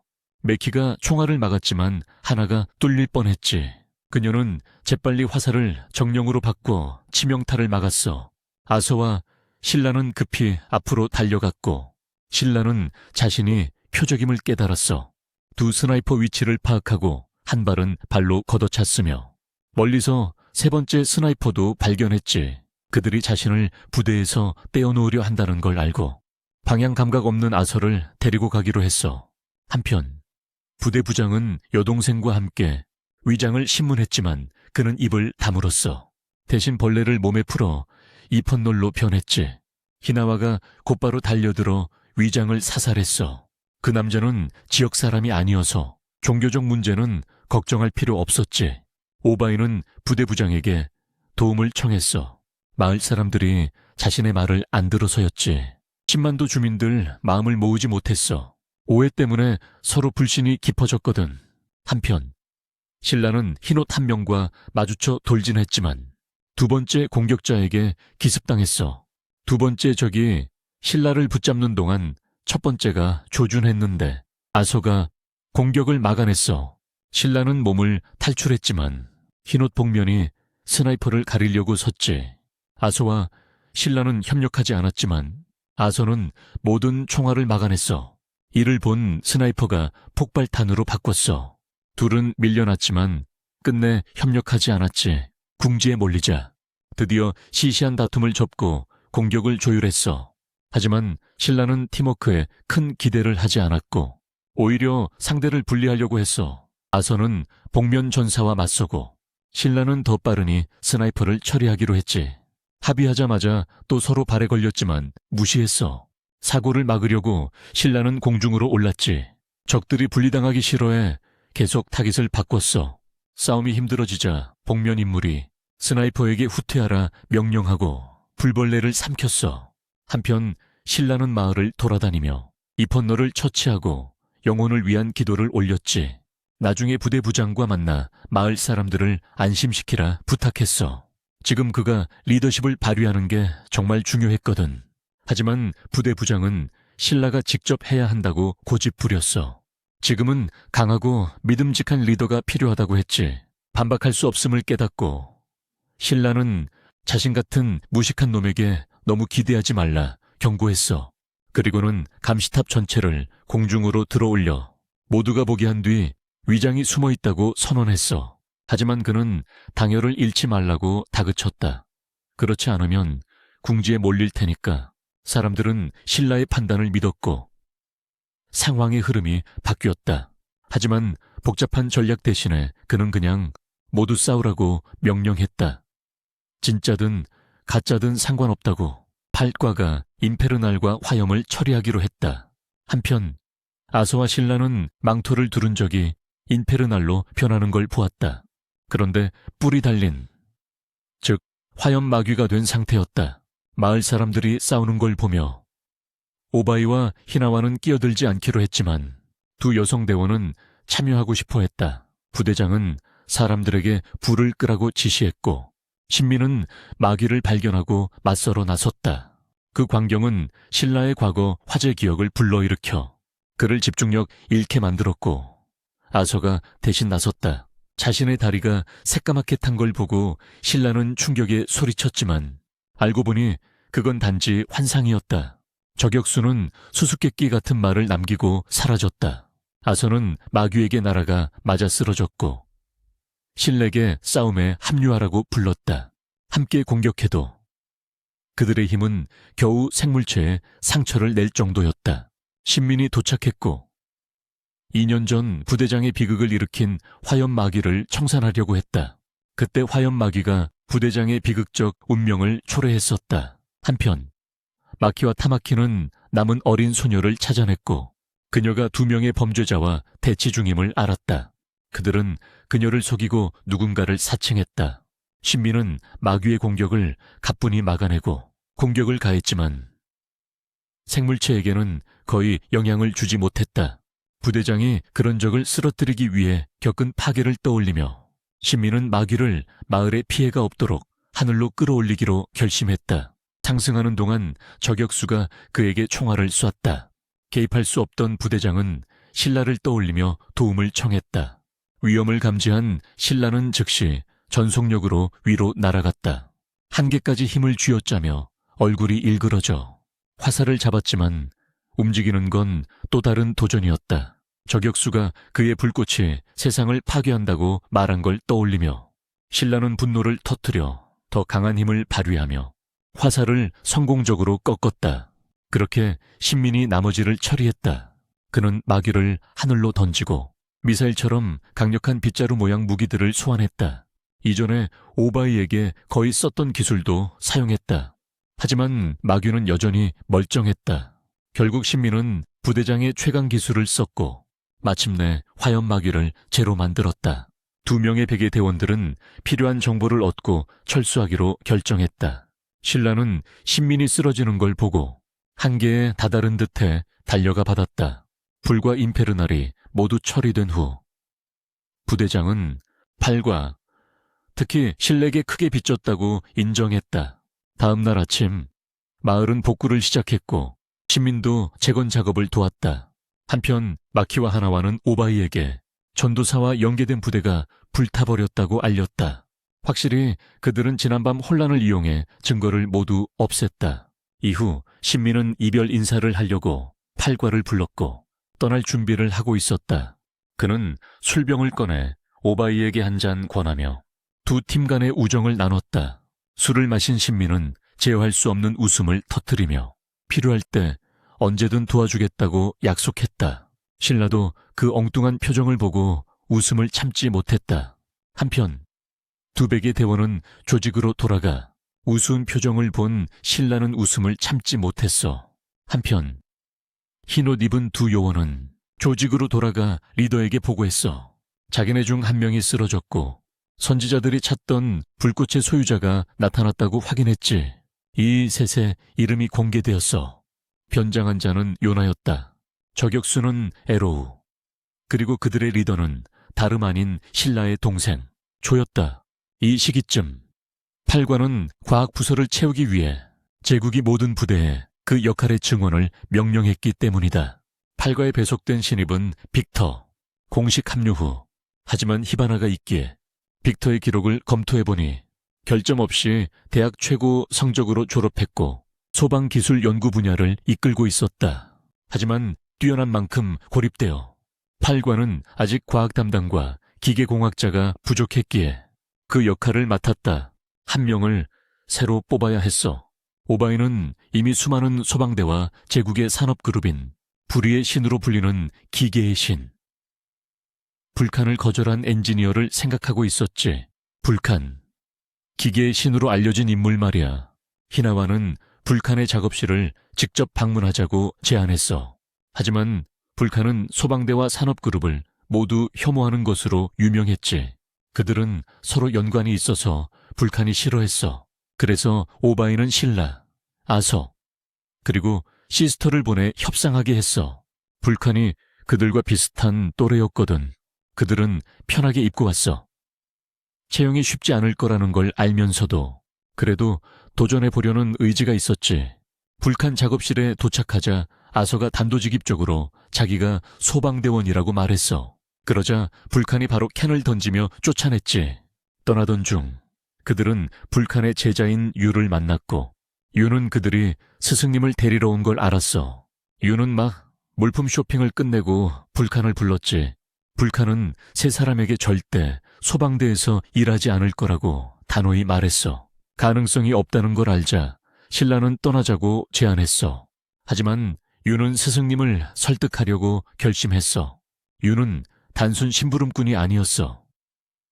어릴 적부터 기계에 열정을 갖고 불칸의 기술을 존경해서 자칭 제자였거든. 그는 불칸의 재능을 설명했는데 해골 같은 걸 디자인하는 취향은 좀 특이했어. 아무도 불칸이 왜 산업재벌을 그렇게 싫어하는지 몰랐어. 거절하는 이유도 다 그들이 제안한 걸 다 거부했거든. 유는 그들이 불칸의 자재 공급을 끊었다는 것만 알고 있었어.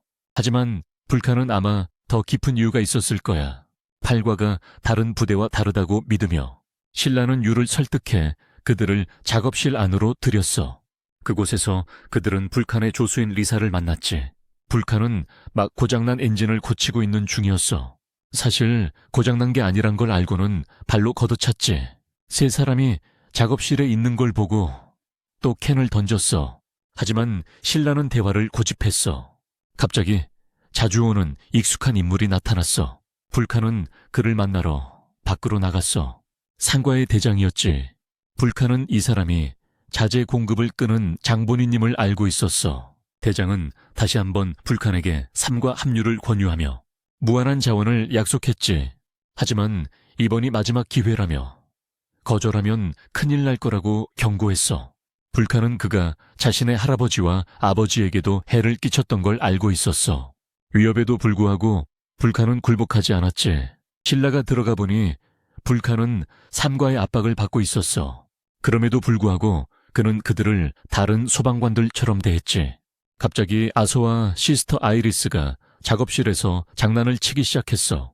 막으려 했지만 계속 버튼을 누르며 난장판을 만들었지. 불칸은 그들이 소방대원이 맞다는 걸 보고 재미있어 했어. 빈손으로 돌아갈 수 없다는 걸 알기에 불칸은 아버지와 할아버지와 함께 만든 걸 보여주기로 했어. 그는 기계를 작동시켜 3D 프로젝터를 보여줬어. 지구의 고대 생물과 현재 생물을 보여주고 싶다고 했지. 멸종된 종을 복원할 수 있는 기술을 개발하는 게 그의 꿈이었어.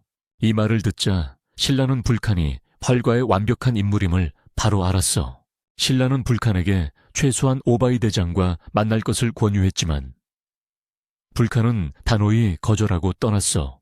그는 기계를 작동시켜 3D 프로젝터를 꺼냈다. 지구의 고대 생물과 현재 생물을 보여주려 했다. 멸종된 종을 복원하는 기술을 개발하는 게 그의 꿈이었다. 이를 듣고 신라는 벌컨이 이벌과의 완벽한 인물임을 바로 알았다.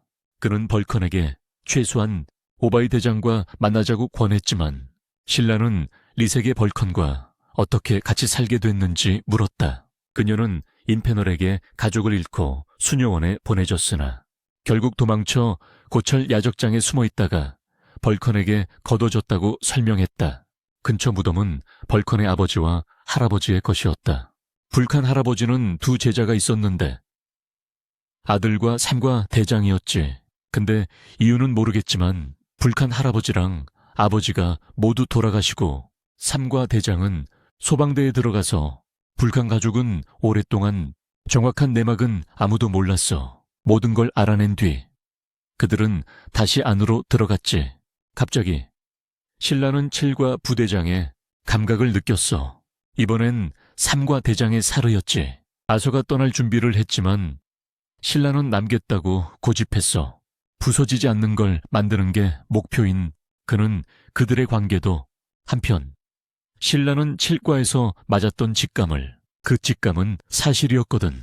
불칸이 실제로 위험할지도 모른다고 의심했어. 신라는 그들을 경계하면서 자신은 위에서 순찰하며 지켜보겠다고 했지. 그 순간 삼가 대장이 불칸과 작업장 사람들 모두를 그의 공범들은 모두 흰옷을 입었고 아서와 아이리스 수녀가 불칸에게 경고했지만 자신을 끌어들이려 한다고 생각했어. 말을 끝내기도 전에 아서는 신라가 포위된 걸 보고 당황했어. 그때 삼가 대장이 신라를 붙잡았어. 신라는 밧줄을 풀고 묶인 곳이 어디인지 파악하려고 했어. 하지만 반응하기도 전에 200만 볼트 전기 충격이면 대장은 신라가 준비가 안 돼서 실패했다고, 그리고 신라를 전도자에게 데려가라며. 한편 아서는 싸울 수 없었어. 그의 힘은 믿음이 강할수록 능력도 강해졌어. 이걸 본 불칸은 아서가 급히 아서에게, 하지만 아서에겐 아직 말이 없었어. 완전 무장한 아서는 허리에 당나귀 머리를 매달고, 하지만 자신이 기사라고 생각하는 한 검을 뽑자 힘이 확실히 올랐어. 그는 풍차와 안에 있는 공주를, 한번 배자 뒤에 있던 적들의 환상이 진짜 적은 둘뿐이라 덩치 큰 놈이 불타는 철퇴를 들고 돌진했지만, 환술사도 공격했지만 환술사는 진짜 모습을 드러내며 아서에게 당나귀 머리가 얼마나, 그걸 깨닫자 아서의 힘이, 그래도 당나귀 머리 없이도. 한편 불칸은 유랑 리사를 도망가게 하면서 그들은 불칸을 남겨두고 싶지 않았지만 불칸은 자신 때문에 다치게 둘 수 없다고. 그는 가족의 복수를 해야 했거든. 가족은 아마테라스 발전소를 세웠고 그들의 유대는 끊어지지 않을 거라 믿었어. 그는 그들의 유대가 깨지지 않을 거라 믿었다. 하지만 리사는 갑자기 본색을 드러냈다. 사실 그녀는 아마테라스의 열쇠를 찾으러 온 전염자 요원이었던 것이다. 동시에 삼과 대장이 당당히 작업장에 들어왔다. 아서가 두 적에게 붙잡혀 그를 막을 수 없었다. 대장은 불칸에게 열쇠를 넘기거나 죽으라고 요구했다. 그는 불칸 가족을 조롱하며 가족이라 믿었던 자들에게 세대를 이어 배신당한 불쌍한 놈들이라고 깠다. 반복해서 속았음에도 불구하고 항상 아마테라스를 대할 때는 극도로 신중했다. 불칸을 위협하기 위해 대장은 유를 잡고 한 발 쐈다. 하지만 불칸은 열쇠에 대해 전혀 몰랐기에 대장은 그를 계속 때렸다. 불칸이 진짜 모른다는 걸 깨닫자 그는 분풀이로 3D 프로젝터를 부셔버렸다. 그러나 그 과정에서 그가 찾던 걸 드디어 발견했다. 그 사이 히바나가 도착해 신라를 구출했다. 그녀는 바로 데려가려 했고, 돌이켜보면 그렇게 했어야 했다. 신라가 풀리자마자 바로 작업장으로 뛰어갔으니까. 아서와 재회한 신라는 그를 밖에 맡기고 내부로 돌진했다. 대장이 열쇠를 얻었다며 기뻐하던 찰나 신라가 날아와 얼굴을 걷어찼다. 이제 신라는 리사를 상대해야 했다. 대장은 신라가 어떻게 도망쳤는지 당황했고 히바나는 아서를 도우러 왔다. 하지만 신라에게 집중하다가 아서도 실수로 쳤다. 내부에서 리사는 자성을 띤 불꽃을 만들어 신라를 묶었다. 인간 몸에는 자성 물질이 많아 신라는 벗어날 수 없었다. 불칸은 급히 아이리스에게 벽에 있는 모든 버튼을 누르라고 지시했다. 많은 기계동물 머리들이 떨어졌고 대부분이 작업장 밖으로 날아갔다. 밖에서는 아서가 거의 당할 뻔했지만 히바나가 날아오는 기계 머리에 맞아 공격이 끊겼다. 자기장이 다른 곳으로 향하면서 신라는 풀려났다. 그는 즉시 발차기를 날려 대장을 작업장 밖으로 날려버렸다. 하지만 그 순간 신라의 남동생 쇼가 나타났다. 신라는 그를 바로 알아봤지만 기억이 없는 쇼는 신라를 무시하고 주먹을 날렸다. 신라는 그를 바로 알아봤지만 동생 기억이 없는 쇼는 무시하고 주먹을 날렸다. 아서가 달려들자 둔탁한 칼날로 신라를 다시 공격했다. 열쇠를 확보한 쇼는 신라를 끌고 가라고 명령했다. 그때 벌컨이 질주하는 트럭을 타고 신라와 아서를 구하러 왔다. 운전사는 바로 빅터였다. 불칸은 리사를 용서하려 했고 함께 가자고 제안했다. 하지만 그녀는 그의 손을 거절했다. 쇼가 거의 손위급 속도로 그들의 길을 막았다. 그 순간 조커가 나타나 신라가 잡히는 걸 막았다. 그의 속도는 쇼와 맞먹어 그들은 탈출할 수 있었다. 조커도 칼날에 상처를 냈지만 쇼가 진짜 괴물이라는 걸 인정했다. 이후 신라는 유를 병원에 데려간 뒤 불칸과 만났다. 둘 다 가족 문제로 힘들어하며 서로 비슷함을 느꼈다. 그리고 가족을 다시 모으기로 약속했다. 불칸은 잠시 8분대에 머물기로 결정했고 오바이가 모두 데리러 왔다. 본부로 돌아와서 신라는 다마키의 요리가 걱정됐지만 대신 히나와가 담당한다는 걸 알고 안도했다. 그 말을 듣고 다마키가 무심코 기분이 상했다. 저녁 식사 중 신라와 아서는 싸웠지만 오바이가 손님이 있다고 일깨웠다. 모두 히나와 요리를 칭찬했고 세 소녀는 그에게 여성미에서 지고 있음을 깨달았다. 오바이는 불칸에게 가입 여부를 천천히 결정해도 된다고 안심시켰고 어쨌든 보호해주겠다고 약속했다. 불칸이 맑은 정신으로 선택하길 바랐다. 다음 날 불칸은 신라와 아서와 함께 작업장으로 돌아갔다.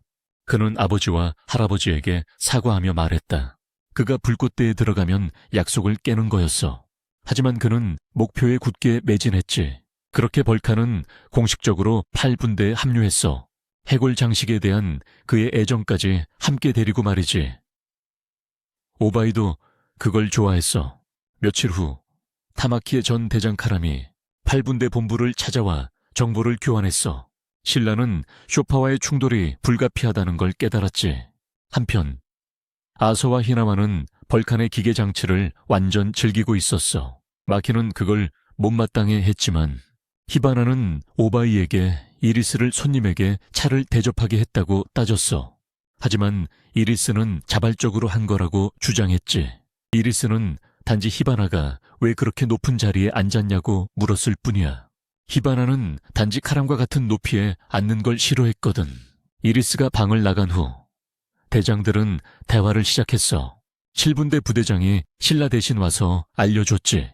그의 팀은 최근에야 복음주의자의 파벌, 임시로 화이트 클레드라 불리는 조직을 알게 됐다고. 최근에 임페르날 관련 사건들이 사실 그들이 일으킨 거라는 듯했어.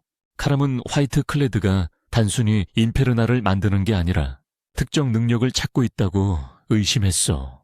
반면 오바이는 그들의 목표가 아마테라스와 연관됐을 거라고 추측했지. 3분대 대장이 그 열쇠를 찾고 있었으니까 벌칸은 TV에 나온 유죄 판결 받은 남자가 가짜라고 밝혔어. 진짜 대장의 얼굴을 알고 있었거든. 요컨대 화이트 클레드의 활동을 조사하려면 그들의 거점을 찾아야 했어. 오바이는 빅터가 그 임무를 맡았다고 알렸지. 한편 조커는 빅터에게 다가가 불꽃대랑 일하는 걸 비웃었어. 히바나는 빅터를 신뢰할지 확신이 없었지만 오바이는 그가 지금까지 잘 해왔다고 인정했어. 오바이의 8분대가 화이트 클레드 거점 위치 추적과 잠입 임무를 맡았지. 하지만 히바나는 오바이의 신병들이 믿음직하지 않다고 의심했어. 조커도 동의하며 빅터가 위치를 찾아도 8분대는 화이트 클레드, 특히 복음주의자와 연결된 쇼를 상대로는 상대가 안 된다고 말했어. 오바이는 팀원들이 뛰어난 능력을 가진 건 인정하지만 진짜 전투 경험이 부족하다고 고백했어. 7분대 부대장은 자기 팀에 전투 실력이 뛰어난 인물이 있다고 하며 오바이 팀원들이 그들과 함께 훈련할 수 있다고 제안했어. 조커는 빅터에게 신라의 불꽃을 향상시킬 방법을 찾았는지 물었고 빅터는 아직 작업 중이라고 답했어. 신민은 나중에 신병들을 훈련시킬 거라는 통보를 받았어. 그는 오바이 8분대에 빚진 게 있어서 어쩔 수 없이 받아들였지. 신라와 아서는 신민을 만나러 갔고 신민은 첫 수업을 시작했어. 절대 방심하지 말 것. 실제 전투에서 부주의하면 죽을 수도 있다고. 한편 벌칸은 자석 소화 폭탄을 발명했는데 오바이는 그걸 꽤 마음에 들어 했어. 신민은 신라와 아서에게 아무 규칙 없이 공격해보라고 도전했어. 목숨과 동료의 목숨이 달린 싸움처럼 싸워야 한다고. 둘 다 돌진했지만 신민은 모든 공격을 쉽게 막고 싸움을 멈췄지. 타고난 재능은 좋지만 마치지 못하면 소용없다고 자신만의 독특한 기술을 개발하라고 지시했어. 얼마 지나지 않아 빅터가 도착했고 제트 추진을 이용해 신라의 속도를 높이는 방법을 알려줬어. 빅터는 신민에게 제트 불꽃 묘사를 재현해달라고 부탁했지.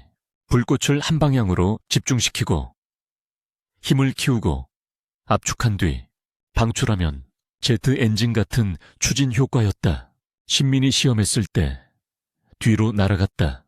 이 기술은 신라가 배워야 할 것으로 충격이 약해졌기 때문이다. 신민은 신에게 불꽃을 제대로 조종하는 법을 배우게 했고 아서는 계속 스파링을 이어갔다. 신라는 불꽃을 조절하려 했지만 발을 쓰는 게 생각보다 훨씬 어려웠다. 그는 신민이 어떻게 그렇게 쉽게 불꽃 기술을 익혔는지 궁금했다. 한편 마키는 두 불의 정령과 놀고 있었는데 하지만 벌커는 실제로 마키에게 정령을 소환하라고 부탁했는데 그 이유는 방금 그녀가 그 힘을 연료로 쓸 수 있는 장치를 만들었기 때문이다. 신라가 계속 연습하는 동안 그는 마치 변비 걸린 듯 어색한 손동작과 표정을 지었다. 신민이 이를 눈치챘지만 말하기 전에 아서가 돌진했다. 신민은 재빨리 아서를 쓰러뜨리고 기습 공격을 하려면 입을 닫고 그냥 쳐야 한다고 말했다. 그리고 신라의 훈련을 관찰하러 갔다. 신라는 손 위치가 불꽃 조절에 어떻게 영향을 주는지 물었다. 신민은 젊었을 때 특정 손 자세로 에너지가 다리로 흐르게 하는 무술을 연습했다고 설명했다. 그는 신에게 그 기술을 시범 보였고 신라는 다시 연습을 시작했다. 신민은 훈련을 계속하는 동안 신라는 아서와 스파링을 이어갔다. 신라가 처음으로 새로운 손 자세와 에너지 흐름 기술을 시도했을 때 거의 땅에서 뜰 뻔했고 발밑에서 불꽃이 압축되는 것을 느꼈다. 다음 시도 때는 더욱 집중했고 갑자기 공중으로 솟구쳤다. 신민은 놀랐지만 여전히 아서를 타격했고 공격하면서 드디어 입을 다물었다고 칭찬했다. 훈련은 계속됐고 7대대 부대장은 신민이 즐기는 모습을 보며 만족했다. 아서와 신라는 그의 시간을 투자할 가치가 있는 전사들이었다. 그들은 저녁까지 훈련했고 그때 신민이 오늘 훈련을 마치자고 했다. 그는 신에게 새 기술의 이름을 빨리 짓라고 독려했다. 그날 밤 부대장은 신민에게 두 신병에 대한 생각을 물었고 신민은 그들이 아직 어린애들이라 더 엄격한 훈련이 필요하다고 답했다. 한편 쇼와 백이단은 화염부대가 그들의 위치를 발견했다는 사실을 알았다. 도망치지 않고 전투 준비를 하기로 했다. 동시에 신라는 어린 시절을 회상했다. 어머니가 장난꾸러기 아이들은 냈더라는 무서운 곳으로 데려간다고 겁을 줬다. 어머니가 그 말을 할 때면 신라는 즉시 얌전해졌다. 하지만 이제 신라는 만약 동생 쇼가 넷더에 끌려갔다면 주저하지 않고 그곳에 가서 데려올 것이라 다짐했다. 그 순간은 오바이와 빅터가 쇼와 백이단이 실제로 넷더에 있다는 걸 알렸을 때였다. 아이리스에 따르면 넷더는 태양신의 빛이 닿지 않는 더러운 땅이지만 과학적으로는 도쿄 지하 폐허였다. 금지구역으로서 백이단과의 연결은 그들이 이단임을 확증했다. 넷더는 한때 도쿄의 지하철 시스템이었지만 대재앙 때 매몰되었다. 이제는 인펄러를 만든 자들의 거점이 되었다. 오바이는 백이단 기지를 침투해 공격하는 계획을 세웠고 그 안에서 인펄러 생성의 비밀을 밝혀낼 거라 믿었다. 이번 싸움은 죽은 이를 위한 진홍옥이 아니라 진짜 전투였다. 그는 신에게 동생을 반드시 데려올 것이라 다짐했다. 회의가 끝날 무렵 오바이는 뜻밖의 다마키에게 잠시 남으라고 요청했다. 그날 밤 신라는 아이리스 수녀가 나오는 이상한 꿈을 꾸었고 오바이는 최근 지진이 빈번해지고 있는 걸 감지했다. 다음 날 아침 8대대 전원이 넷더로 출발했다. 입장은 성소울 사원의 승인만 가능했고 인원 제한으로 8대대만 임무에 참여했다. 아이리스는 냇벌을 무서운 곳이라 묘사해 신라를 더욱 불안하게 했다. 입장 전 아서가 신에게 무섭냐고 물었고 그는 체면 차리며 아니라고 답했다. 두 소녀는 그곳이 불안했지만 벌커는 이전에 수도 시설 수리로 와본 적 있어 전혀 개의치 않았다. 희나와는 모두에게 집중하라며 아이리스가 기도를 외울 수 있도록 했다. 문이 갑자기 열렸지만 벌컨이 내부 레버를 당긴 것이었다. 어둠이 압도적이었고 오바이조차 한 발 내딛기를 망설였다. 아서가 그를 밀어넣었다. 희나와가 마키에게 빛을 내달라고 부탁해. 그녀는 2개의 불령을 소환했다. 오바이는 모두에게 경계를 늦추지 말라고 경고했다. 이제 그들은 인펄널 비밀이 숨겨진 복음주의자의 봉오지에 들어가려 했다. 백이단은 이미 그들의 도착을 예상하고 함정을 설치했다. 갑자기 팀은 짙은 안개에 휩싸여 어둠이 너무 짙어서 오바이조차 앞으로 나서길 주저했고 아서가 그를 밀어내서 희나와가 마키에게 빛을 내달라 부탁해 오바이가 모두에게 경계하라며 인페르날의 비밀이 숨겨진 선지자의 봉오지에 들어간다고 알렸어. 흰옷 입은 자들이 이미 그들의 도착을 예상하고 덫을 놓았어. 갑자기 팀은 짙은 안개에 휩싸여 하나씩 갈라져 끌려갔지. 아이리스가 타마키 손을 잡았는데 2명의 타마키가 모두 오바이 쪽으로 달려가고 있었어. 안개가 걷히자 오바이와 벌컨만 남아있었어. 존은 8부대가 분리됐다는 소식을 듣고 그리고 최강의 암살자 어설트를 그 사이 타마키는 아이리스에게 다른 쪽은 가짜라고 말이야. 가짜는 노인 목소리였고 시그니처인 불꽃 고양이 귀도. 그런데 타마키가 넘어져서 아이리스가 진짜라고 가짜는 도망쳤고 하얀 복장에 한편 마키는 떨어져서 그림자 속에 뭐가 있는지 몰라. 하얀 복장 멤버들이 나타나자 유령이 아니란 걸 알고 리더는 3부대 대장과 그 사람이었지. 누구인지 알게 된 지금 인간은 결국 벌컨이 만들어준 무기를 적들은 8부대가 강해진 걸 알아챘어. 마키는 이 사람들이 혼쭐을 내주기로 결심했지. 불꽃을 쏘자 전부 맞고 또 다른 대포로 1명 더 제압했고 근접전 상대가 돌진했지만 또 1명이 공격하려 했지만 무릎으로 턱을 그리고 대포 1방 더 쏴서 이제 남은 건 적대장뿐. 그는 불꽃 박힌 스파이크 메이스를 그리고 맹렬한 공격을 시작했지. 그는 서서히 그저 자신을 쓰러뜨릴 힘없는 화가 난 마키가 돌진해 마지막 일격을 머리에 꽂아 한편 어설트는 불탄환을 만들어 타마키에게 쏘아 그녀가 불에 꽤 강하단 걸 알아차리자 빨리 끝내고 싶어 솔직히 말했어. 타마키는 전날 밤 오바이가 분명히 말한 걸 떠올렸어. 하지만 8부대의 자랑스러운 일원으로서 신라는 그 말 듣고 타마키는 소방관으로서 자신이 아니라 다른 사람이란 걸 결의를 새롭게 하고 그녀의 각오에 감명받아 불탄환 2개를 합쳐 타마키가 간신히 막아냈어. 하지만 그 과정에서 넘어져 당황한 그가 잠시 멈춘 사이 쇠파이프로 머리를 내리쳤어. 하지만 그걸로는 안 돼서 결국 그를 기절시켰어. 동시에 희나와도 떨어져 기둥 뒤로 몸을 숨겼지. 상대는 에로였어. 인류 전체를 멸망시킬 힘이 있다고. 하얀 복장들은 8부대가 그를 희나와가 신라의 의도를 캐물었지만 에로우는 침묵을 지켰다. 한편 신라도 고립되어 팀원들을 찾고 있었는데 뜻밖의 베개 복장을 한 적에게 인질로 잡힌 빅터를 발견했다. 인질범은 빅터를 인질로 이용하려 했지만 반응하기도 전에 신라가 번개처럼 돌진해 발길질로 그를 날려버렸다. 2 사람은 근처에서 희나와가 싸우고 있는 걸 보고 급히 지원하러 달려갔다. 희나와는 자신의 위치가 들통난 걸 알고 불꽃의 강렬함 때문에 에로우를 찾기 힘들어했다. 승리를 위해서는 더 가까이 다가가야 한다는 걸 알았다. 그는 근처 열차 칸으로 이동해 거리를 좁혔다. 하지만 에로우는 이 움직임을 예상하고 있었다. 엄폐를 벗어나자마자 그녀는 불타는 화살을 쏘아 열차를 꿰뚫었다. 다시 도망칠 수밖에 없었던 그는 잔해 속에서 모습을 드러냈다. 에로우는 목표가 시야에 들어오면 도망칠 구멍이 없다고 선언했다. 하지만 히나와는 단호했다. 절대 인간 생명을 무시하는 자들에게 신라를 넘기지 않을 것이다. 그러나 에로우는 자신들이 추구하는 변화에는 감정 따위는 필요 없다고 주장했다. 세상의 방식을 따르는 자들은 그저 바보라고, 오직 복음 전도자의 이상만이 중요하다고 말했다. 히나와는 인정했다. 이 세상에서 감정은 때때로 무의미할 수도 있다고. 사람들은 감정을 무시하며 사회라는 기계의 톱니바퀴가 되기 위해 의무만 수행한다고. 그게 정말로 더 쉬울지도 모른다.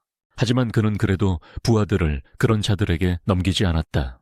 이제 그의 감정을 해방할 시간이었다. 그는 비장의 무기인 총신을 꺼내 엄청난 파괴력의 탄환을 장전했다. 단 한 발의 사격으로 그의 화력은 탱크와 맞먹었다. 하지만 총신은 사격 후 매번 부러져 교체해야 했다. 근처에 숨어있던 2명의 백의 복장 적들이 히나와가 빈틈을 보이길 기다리며 관찰하고 있었다. 그러나 그들은 곧 개입하는 게 두 탱크가 교전하는 사이에 끼어드는 것과 다를 바 없다는 걸 깨달았다. 히나와는 곧 날아가버렸고 반대편의 에로 상태도 알 수 없었다. 그녀는 일어나기 시작했지만 히나와는 이미 한계에 다다랐다. 하지만 그가 포기할 수 없었던 건 그녀 때문이었다. 누가 오바이의 제멋대로인 부하들을 다스릴 수 있겠는가? 그는 억지로 일어나 마지막 한 발을 쐈고 마침 에로가 화살을 날리는 순간이었다. 그의 총알은 그녀의 불꽃을 흡수해 속도가 빨라지며 결국 그녀를 쓰러뜨렸다. 지친 그는 털썩 주저앉아 쉬었다. 숨어있던 2명의 백의 적들이 마침내 모습을 드러내며 그를 끝장내려 했다. 하지만 히나와는 천장을 향해 총알을 쐈다. 적들은 빗나갔다고 생각했지만 실제로는 무언가를 맞췄다. 그때 아서가 나타났다. 그는 위에서 모든 걸 지켜보고 있었다. 아서는 적 중 한 명이 과거 불칸 작업장에 있었던 자임을 알아보고 한 번에 정리하기로 결심했다. 아서는 전투 자세를 취했고 다른 적은 수많은 환영을 만들어 그를 속이려 했다. 하지만 아서는 침착했고 환영은 실제 피해를 입힐 수 없었기에 동요하지 않았다. 신만과 그의 부관이 아서에게 전투 중 상대의 숨결을 감지하는 법을 가르쳤다. 탁월한 관찰력으로 아주 미세한 움직임도 감지할 수 있었다. 신만이 가르쳐준 대로 누군가 공격할 때는 숨결이 평범한 타격에 그것과 달라진다. 그래서 환영이 공격해도 아서는 움직이지 않고 자세를 유지했다. 그 독특한 숨결을 감지한 순간 그는 즉시 검을 휘둘러 히나와는 아서가 단순히 숨을 내쉰 걸로. 하지만 사실 기둥 뒤에 숨어있던 갑자기 쓰러졌지.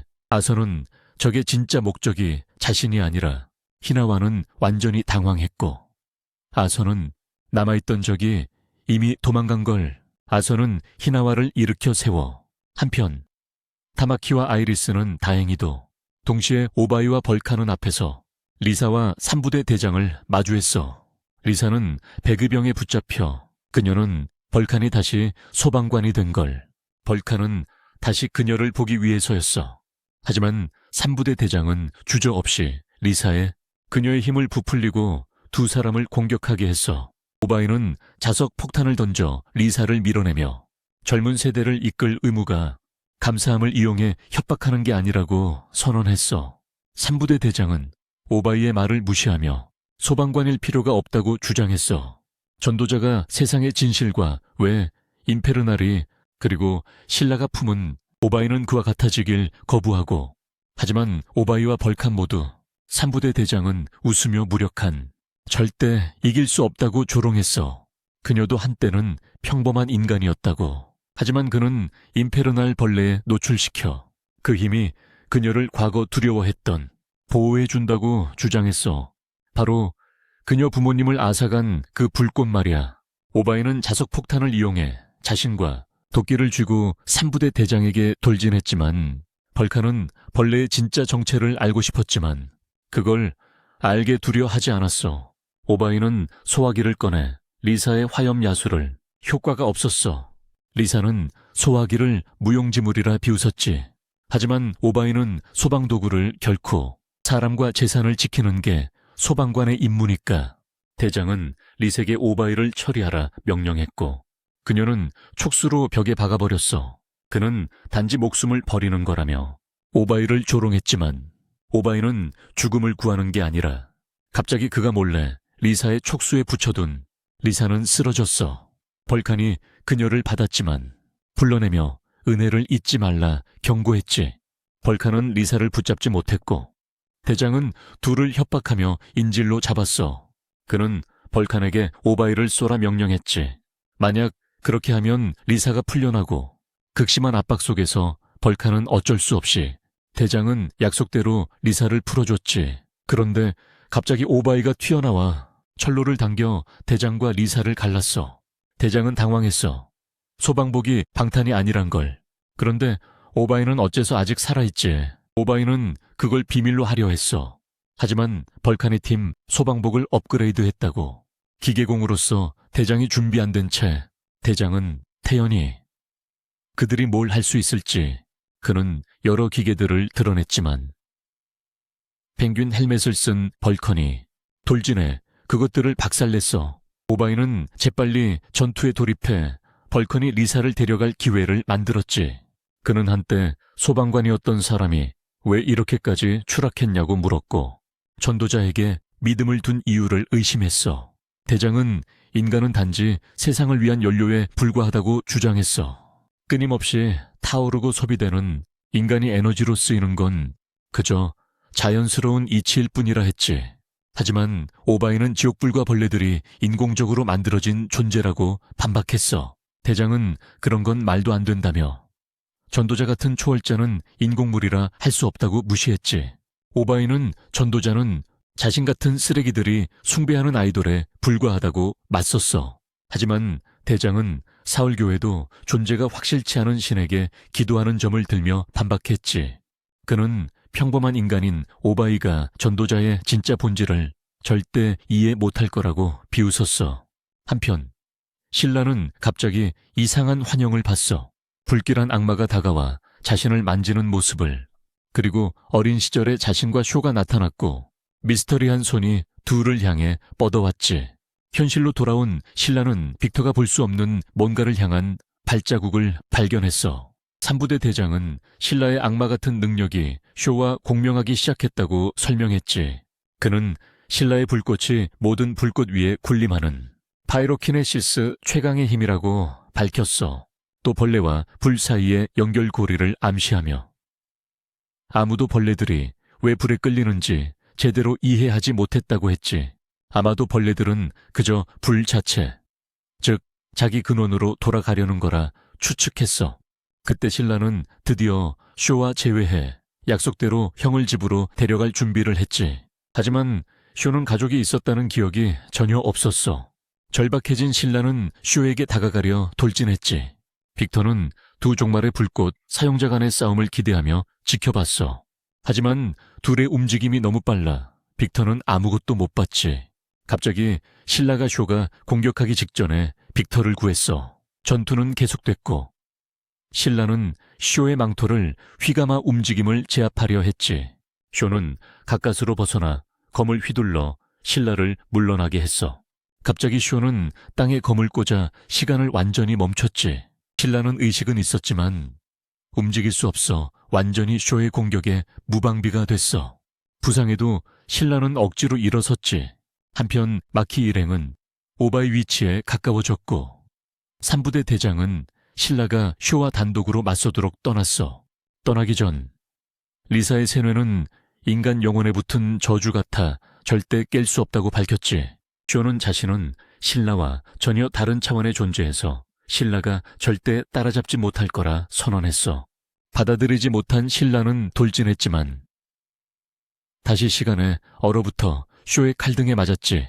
빅터는 싸움을 보면서 쇼의 능력에 뭔가 깨닫고 신에게 물러나라고 경고했어. 신라는 쇼 능력의 비밀을 이해 못했지만 쇼는 설명해도 신라는 이해 못할 거라고 했지. 갑자기 두 능력이 공명하며 둘은 다른 차원으로 빨려 들어갔어. 이야기 속에서 인류가 한때 지구 전체를 불태워 움직이지 못해 쇼의 공격에 완전히 무방비가 됐어. 부상당했지만 신라는 억지로 일어섰어. 한편 마키 일행이 오바이 근처에 다가서자 삼과 대장이 떠났어.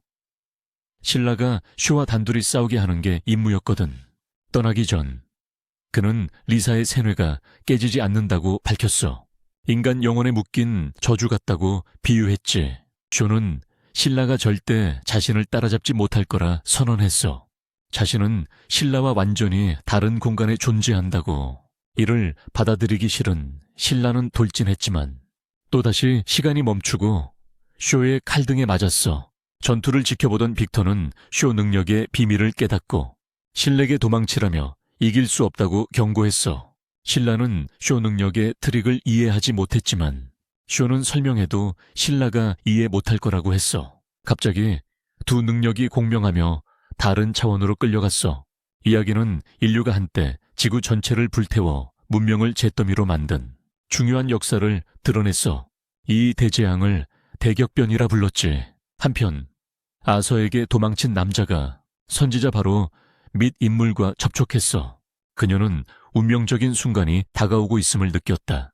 이제 아델라 버스트를 사용하는 두 명이 나타났으니 말이다. 다른 차원에서 쇼우는 신에게 그들이 가진 불꽃이 원시불꽃 프라이모디얼 플레임이라 설명했다. 이 땅의 검은 불꽃들은 또 다른 차원, 지옥에서 온 것이었다. 신라가 본 그 인물은 바로 복음사였다. 쇼우는 그들을 다시 현실로 돌려보내며 신라가 절대 자신의 힘과 맞먹지 못할 거라 재확인시켰다. 빅터는 진실을 밝혀냈다. 쇼우의 능력은 열 팽창을 우주 규모로 조작해 사실상 시간을 멈추는 것이었다. 신라는 이 설명이 터무니없다고 생각했지만 포기하지 않았다. 결의에 찬 신라는 속도를 한계까지 끌어올렸다. 하지만 신라가 보는 관점에서 쇼우는 순간이동을 하는 것 같았고 매번 손쉽게 피하면서 방역했다. 쇼우는 계속해서 신라를 찔러서 그를 좌절하게 만들었다. 쇼우는 신라가 뭐든 해도 항상 시간을 멈춘 채 가만히 있을 수 있다고 설명했다. 하지만 신라는 물러서지 않았고 쇼우는 그의 뒤로 순간이동해 다시 한번 그를 날려버렸다. 이 싸움을 진지하게 받아들여야 한다는 걸 깨달은 신라는 자신의 능력을 조정했고 어떻게든 쇼우에게 타격을 입히는데 성공했다. 이것은 자신의 힘이 쇼우와 동등하다는 의심을 확신으로 바꿨다. 쇼우의 능력이 복음사의 축복을 받은 거라면 신라도 마찬가지였다. 신라는 이전 성공을 재현하려 했지만 아직 그 메커니즘을 완전히 이해하지 못했다. 쇼우는 신라가 기술을 터득하지 못하게 끈질기게 공격하며 결국 신라의 몸을 가로지르는 치명적인 배기를 날렸다. 부상에도 불구하고 신라는 방역했다. 하지만 쇼우는 왜 신라가 그들의 혈연 관계에 그렇게 집착하는지 이해하지 못했다. 신라는 자신이 쇼우에겐 낯선 사람 같아도 쇼우는 자신에게 모든 것이라고 설명했다. 둘을 갈라놓은 불꽃 이후로 그는 형과 어머니를 다시 보고 싶어 했다. 기회가 왔으니 그는 다시 쇼우를 잃지 않으려 했다. 그는 팀원들의 응원과 지지를 떠올렸다. 모두가 그가 형을 구해야 한다고 믿었고 필요하면 도와줄 것이라 약속했다. 이 감정에서 힘을 얻은 신라는 다시 쇼우에게 돌진했다. 쇼우는 평소처럼 시간을 멈췄지만 이번엔 신라가 현실에서 신비롭게 사라졌다. 쇼우는 신라가 어디로 간 건지 전혀 몰랐다. 능력을 오래 유지하지 못해 쇼우는 시간을 다시 흐르게 했고 신라는 제어하지 못한 속도로 갑자기 기둥에 부딪혔다. 혼란스러운 신라는 어떻게 그런 일을 해냈는지 전혀 몰랐다. 하지만 빅터는 진실을 깨달았다. 신라는 너무 빨리 움직여 원자 단위로 분해된 것이다. 문제는 분해된 후 어떻게 다시 돌아왔냐는 것이었다. 빅터는 복음사가 진짜 누구인지 어떻게 그런 압도적인 능력을 부여하는지 전혀 몰랐다. 갑자기 신라는 또 움직여 쇼우가 움직임을 인지하기도 전에 벽에 부딪혔다. 빅터는 신라가 광속을 넘어섰다는 걸 깨달았지만 이 힘을 계속 남용하면 블랙홀을 만들어 나라 전체를 파괴할 수 있었다. 하지만 빅터는 신에게 경고하는 대신 상황이 어떻게 전개되는지 관찰하기로 했다. 쇼는 신라가 움직이기 전에 시간을 멈추려 했지만 신라는 그래도 그를 타격하는 데 성공했다. 쇼는 충격을 받았다. 자신은 복음사의 축복을 받아 얼어붙은 시간 속에서도 움직일 수 있어야 했기 때문이다. 신라는 쇼우와 동기화함으로써 자신도 간접적으로 복음사의 축복을 받은 게 아닐까 추측했다. 바로 그때 복음사의 부하인 베일에 쌓인 여자가 도착했고 그들의 능력을 목격한 뒤 새로운 세대의 힘임을 알아챘다. 이제 능력이 거의 맞먹게 된 신라와 쇼는 치열한 싸움을 벌이며 전장을 누비며 계속 사라졌다 나타났다 했어. 쇼는 신라의 고집에 답답해했지. 결국 자신을 신라의 형제로 여기지 않았으니까. 하지만 신라는 장난스럽게 싸움을 게임처럼 여기며 쇼를 더 짜증나게 만들었어. 결국 신라가 먼저 체력 한계에 다다랐고 빅터가 그만두라고 조언했어. 빅터는 신라가 빛의 속도로 움직이기 위해 몸을 원자 단위로 분해하고 있다는 걸 설명했지. 문제는 이 능력을 쓸 때마다 몸이 점점 더 망가진다는 거였어. 만약 몸이 완전히 분해된 상태에서 한계에 도달하면 재구성하지 못하고 죽게 된다는 거야. 다음번 사용이 마지막일지도 몰랐지. 그럼에도 신라는 아랑곳하지 않고 쇼를 포기하지 않았어. 형이라 불릴 자격이 없다고 생각했기 때문이지. 쇼는 또 한 번 공격을 막으며 또 한 번 공격했는데 신라가 엄청 끈질기더라고. 한편 신라의 기억이 쇼의 의식으로 흘러들어가 쇼를 불편하게 만들었어. 그러나 신라는 쇼가 완전히 돌아올 때까지 포기하지 않았어. 그는 신라가 겪은 고통스러운 과거를 잠깐 엿봤어. 어머니와 형을 잃고 학교에서 따돌림 받았던 일, 압박 속에서 어색하게 웃는 버릇이 생긴 과정, 그리고 사람들이 그를 악마라고 불렀던 사실도. 하지만 사실 신라는 진짜 악마, 그들의 집을 불태운 범인을 쫓고 있었지. 그럼에도 쇼는 자신이 신라의 형제라는 걸 거부했어. 하지만 기억은 계속 이어졌고 쇼는 자신이 전도자와 베일에 쌓인 여성 포미에게서 화재에서 구출된 장면을 봤어. 그리고 기억은 더 거슬러 올라가 화재 이전 그의 삶까지 돌아갔지. 어머니와 형과 함께 행복하게 살던 모습도, 신라가 어머니 대신 늘 자신을 챙겼던 모습도 보았어. 특히 한 기억이 쇼에게 강하게 남았어. 어린 시절 신문지가 얼굴에 날아와 갑자기 어둠에 휩싸여 울었던 때 말이지. 당황해서 소리쳤고 신라가 방으로 뛰어들어와 신문지를 치워 빛을 되돌려줬던 순간, 그 순간 쇼의 눈에 눈물이 맺히고 갑자기 신라의 품 안에 있었어. 마침내 쇼는 신라를 형으로 인정했지. 하지만 그 감정을 완전히 받아들이기도 전에 그의 검이 예상치 못하게 신라의 몸을 꿰뚫었어. 하지만 신라는 그게 쇼 잘못이 아니라고 주장했지. 그때 호미야가 나타나 전도자의 진짜 목적을 밝혔어. 신라와 쇼처럼 원초적 불꽃을 가진 자들을 모두 모으려는 계획이었지. 그래서 불벌레를 퍼뜨려서 원초적 불꽃의 보유자를 깨우려 했던 거야. 궁극적인 목표는 또 다른 대재앙을 일으키는 것. 쇼는 호미야에게 그동안 자신에게 무슨 일이 있었는지 진실을 말하라고 요구했어. 하지만 대신 그녀는 그의 머리를 감전시켜 의식을 잃게 하고 꼭두각시처럼 움직이게 만들었지. 그리고 신라도 데려가려 했지만 팀원들이 제때 도착해 구해냈어. 아서가 신라에게 계속 싸우라고 격려하며 자신만이 신라를 죽일 수 있다고 선언했지. 호미야가 아서에게 정의 공격을 시도했지만 그의 능력에는 전혀 효과가 없었어. 동료가 후퇴하라고 했지만 그녀는 먼저 전부 다 처치하려고 고집했어. 그때 마키의 2개의 대포 발사체가 그녀에게 날아갔지만 공중에서 멈췄고 총알도 맞히지 못했어. 아서가 계속 그녀의 능력을 무효화하자 호미야는 점점 더 짜증냈어. 그녀 말로는 아서가 감마 에너지 같은 걸 내뿜어 자신을 방해한다고 했지. 전기로 다른 사람들의 신경계와 연결되는 것을 막았어. 이걸 이용해서 팀은 성공적으로 호미야의 주의를 돌리고 신라를 구해냈지. 하지만 터널이 무너지기 직전이라 어쩔 수 없이 후퇴할 수밖에 없었어.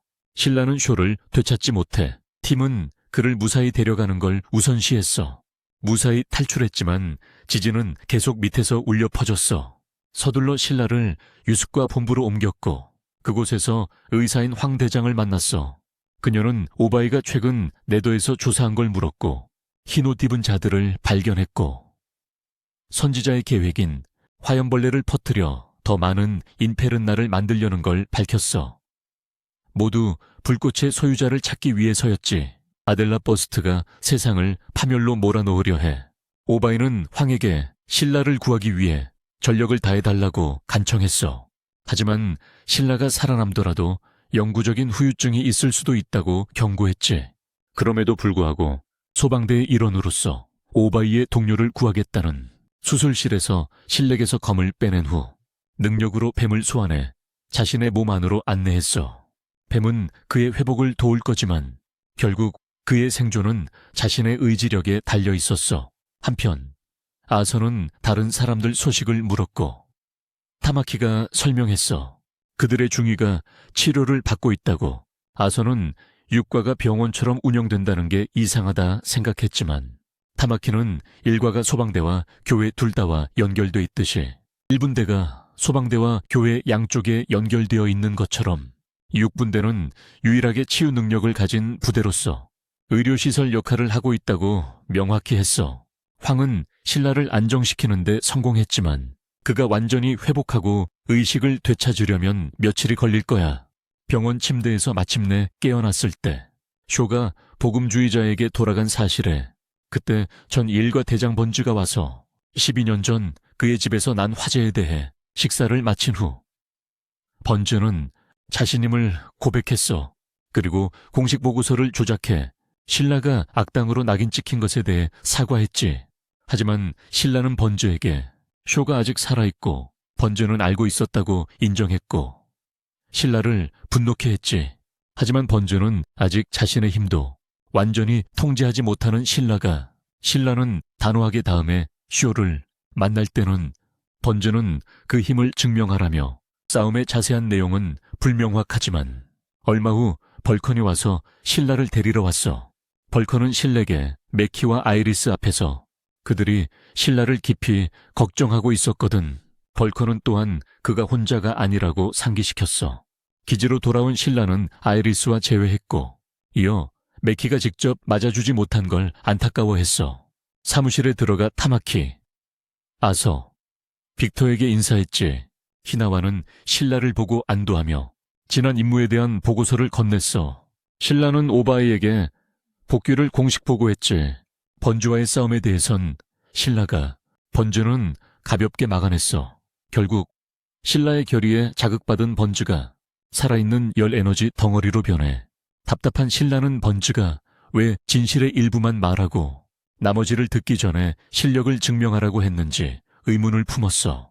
번즈에게 노골적으로 무례하지 않으려 조심했지만 신라는 짜증을 숨길 수 없었지. 하지만 곧 진정하고 자신의 힘을 보여주겠다고 다짐했어. 신라는 발밑에 불꽃을 압축해 힘을 끌어올리며 앞으로 돌진했어. 하지만 여전히 밀려났지. 다시 시도해 마침내 번즈의 화염 장벽을 뚫고 한 방을 날렸어. 번즈는 놀랐어. 한때 구했던 약한 불꽃이 강력한 존재로 자라난 걸 보고 말이지. 신라가 번즈의 팔을 다치게 하자 대장은 마침내 그의 힘을 인정하고 모든 것을 털어놓기로 했어. 12년 전 에반젤리스트가 이미 작전을 시작했다는 사실을 공개했지. 에반젤리스트는 신라의 집에 불이 날 것을 미리 알고 있었어. 그때 쇼가 자신의 아달라버스트를 각성하며 집에 불을 붙였지. 이 사건은 신라의 능력도 일깨웠고 불길 속에서 본 악마는 사실 그의 어머니였어. 쇼의 불꽃에 변해버렸고 에반젤리스트가 그녀의 운명에 부분적으로 책임이 있었던 거야. 신라는 충격에 휩싸였지. 그동안 악마를 찾느라 사랑하는 어머니였다는 사실을 알게 된 거니까. 신라가 어머니에게 무슨 일이 있었는지 묻자 번즈는 불이 난 지 15분 만에 도착해 문을 발로 차고 들어가 신라를 발견했다고 말했어. 신라가 불과 악마에 대해 말하자 번즈는 바로 경계했지. 더 깊이 들어가자 하미야와 다른 한 명이 이미 신라 어머니의 가짜 시체를 만들어 쇼를 넘기도록 조작하고 있었어. 그녀는 쇼를 안고 집을 나가 알 수 없는 곳으로 사라졌지. 번주는 신라가 능력을 각성한 것도 알아차렸어. 신라가 능력을 쓰지 못하게 막으려고 어머니와 형제가 불 속에서 죽었다고 거짓말했거든. 신라가 힘을 키우면 에반젤리스트가 자신도 노릴 거라 두려워했어. 그래서 번주는 신라가 능력을 키우지 못하게 했던 거야. 불꽃으로 여기까지 왔지만 여전히 그 불꽃을 미워하고 있었지. 번주가 할 수 있는 말은 여기까지였고, 한번 아틸라 버스트를 직시했다가 오른쪽 눈을 잃었다고 덧붙였어. 이 고백 덕분에 신라는 모든 퍼즐 조각을 맞출 수 있었지. 뿔 달리고 한쪽 눈이 먼 악마의 모습이 사실은 어머니였다는 걸. 하지만 번주는 그녀의 행방에 대해 더 이상 아는 게 없었어. 이후 신라는 6대대 중위를 만나고 그녀가 4대대 대장과 닮았다는 걸 알아챘어. 그녀는 하대대 대장이 자신의 할아버지임을 확인해줬지. 신라는 이 사실을 오바이에게 알렸고, 오바이는 신라의 능력과 4대대 대장 사이에 연결고리가 있을 거라고 추측했어. 오바이는 곧 화염부대 본부를 방문할 예정이라 추가 조사를 계획하고 있었지. 신라는 단호하게 인페르나를 인간으로 되돌릴 방법을 찾겠다고 맹세했어. 그게 어머니를 구할 유일한 길이었으니까. 그날 밤 8대대는 병원에서 돌아온 신라를 환영하는 축하 파티를 열었어. 카람과 히바나도 그 자리에 참석했고, 타마키가 카람에게 수습기간이 끝났냐고 물었지. 신라와 그의 중위도 함께 도착했어. 오바이가 파티 시작을 알리기도 전에 혼란이 벌어지고 말았어. 이렇게 해서 파이어포스 시즌 1이 막을 내렸어.